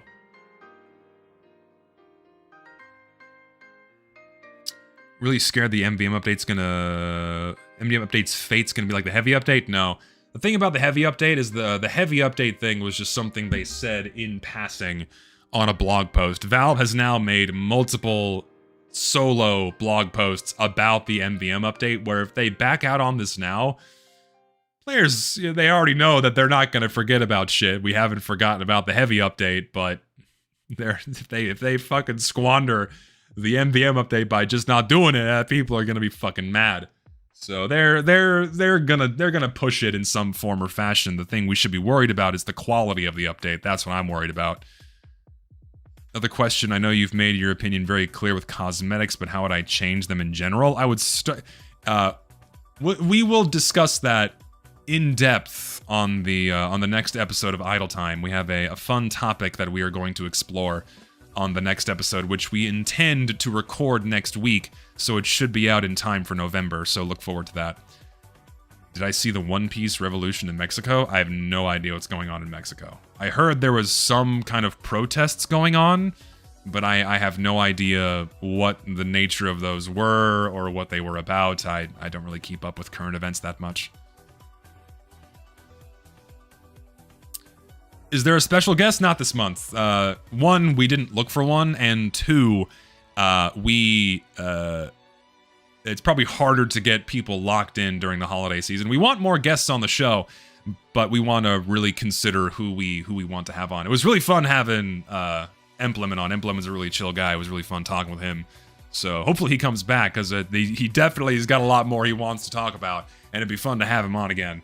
But we'll see if he wants to come back on sometime in the future. But we'll definitely have more people on I keep saying UFR on Idle Time. One thing I really missed and know will never come back are those cool renders they would make for blogs and updates. Yeah, the most we've got out of that in recent years was the barbecue pit. And Saxton Hale on the menu screen. Other than that, we don't get cool renders anymore, which is a shame. We could get Mr. Pello on the show. Well, I mean, we'd see if he'd be willing to do that. I don't know. We can ask. But definitely more guests we want to have on. We just gotta explore our options. Something weird's been going on, and I want to make you aware. I don't know if this has been happening to anyone else, but since the last update, my game crashes more often. I think that's a separate issue. That's on your end, man. The game TF2 crashes every 2 seconds for a myriad of reasons. That's a personal problem that I wish I could provide advice about. I was honestly so confused by the random grill they put on the main menu. It was a little tacky. Like, the concept of a summer update wasn't a thing until, like, 2018. And then by 2019, it was solidified as like, okay, yeah, this is going to be a recurring thing, where they treat summer like a holiday, and they kind of lean into the tackiness of a holiday, which is really out of place for TF2. Like, sure, the way they used to handle Smithsmiths and Scream Fortress is infinitely more reserved than what they do now. Like, what did we get for Smithsmiths? You know, we got some Christmas lights, we got some festive weapons, and that's, you know, where they left it at, and then they leaned into it really hard with, you know, a bunch of tacky maps that are unbefitting of the game that mostly play like shit. So, also, I will end that poll now.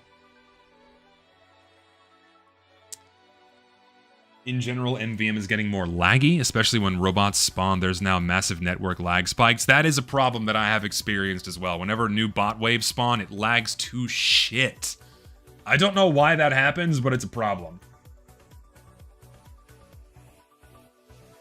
I see that Pyro reacted to me mentioning him, pretty funny. I saw that he reacted to my last video, but I didn't watch I didn't watch his entire reaction. So thank you, Pyrocynical, for watching my video again, or mentioning my video again. It's very kind of you. I appreciate that. Wish they removed one update and gave us March update if TF2 got nothing at the start of the year. I just don't think TF2 needs these seasonal updates at all. They're not really necessary, because what do? They add more cosmetics that go forgotten in a week. They add some maps that do nothing but add to the bloat that most people forget about once their novelty wears off. Like, we don't need these seasonal updates, and we haven't needed them really ever. Like, Scream Fortress was solidified as like a tradition, and like the traditional Scream Fortress of like one map and some costume set items that were Halloween restricted. That's really all Scream Fortress should have stayed at. Yeah, they should have never become economy stimulations in order for Valve to earn more money. It's a shame they actually became that. Or rather, it's a shame they leaned into that more, because that's always what Smithsmith was, you know, because they'd always introduce like a new case with festives and things like that. So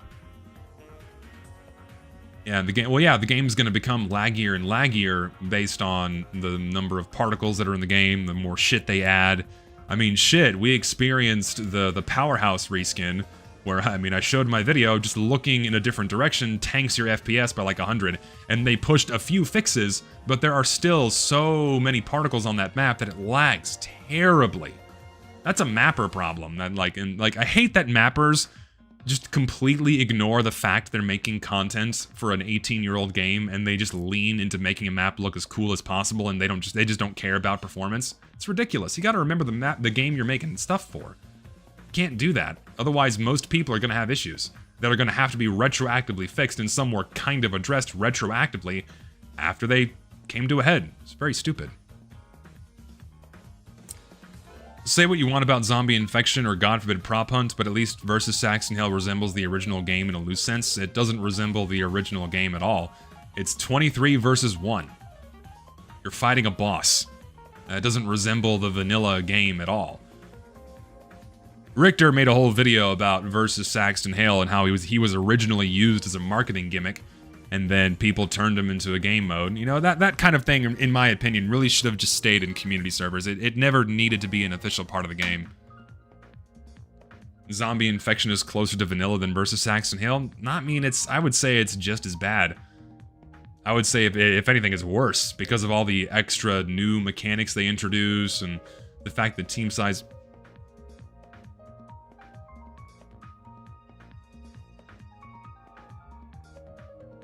Echo?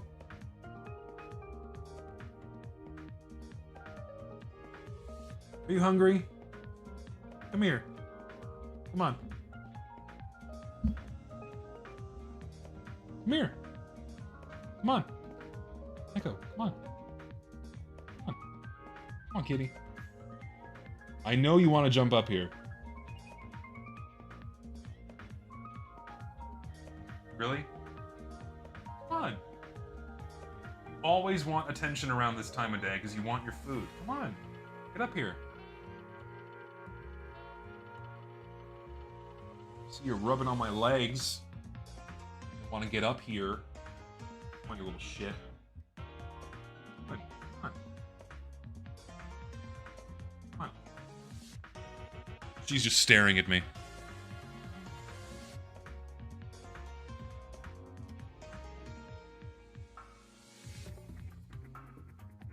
You gonna come up here? Oh, she's primed and ready. You gonna do it? Come on. Come on. Come on. Hey, there she goes.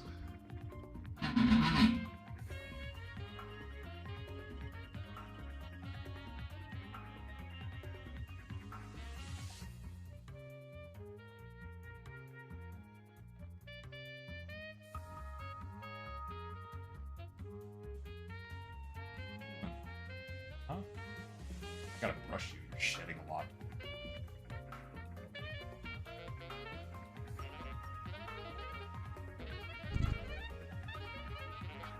Say hi. If she gets close enough to the mic, you'd probably hear her purr. What are you doing? I know you're hungry. I'll feed you in a second. We're almost done. Fat ass. You eat so much food already. I don't know how you're still hungry. You eat so much. Want to know what I need? You want to know what we need now? Trade servers and casual? What? What do you? We don't need trade servers. You're insane. Ah. Last thing we need is. God, you are shedding so much. What do I do with you?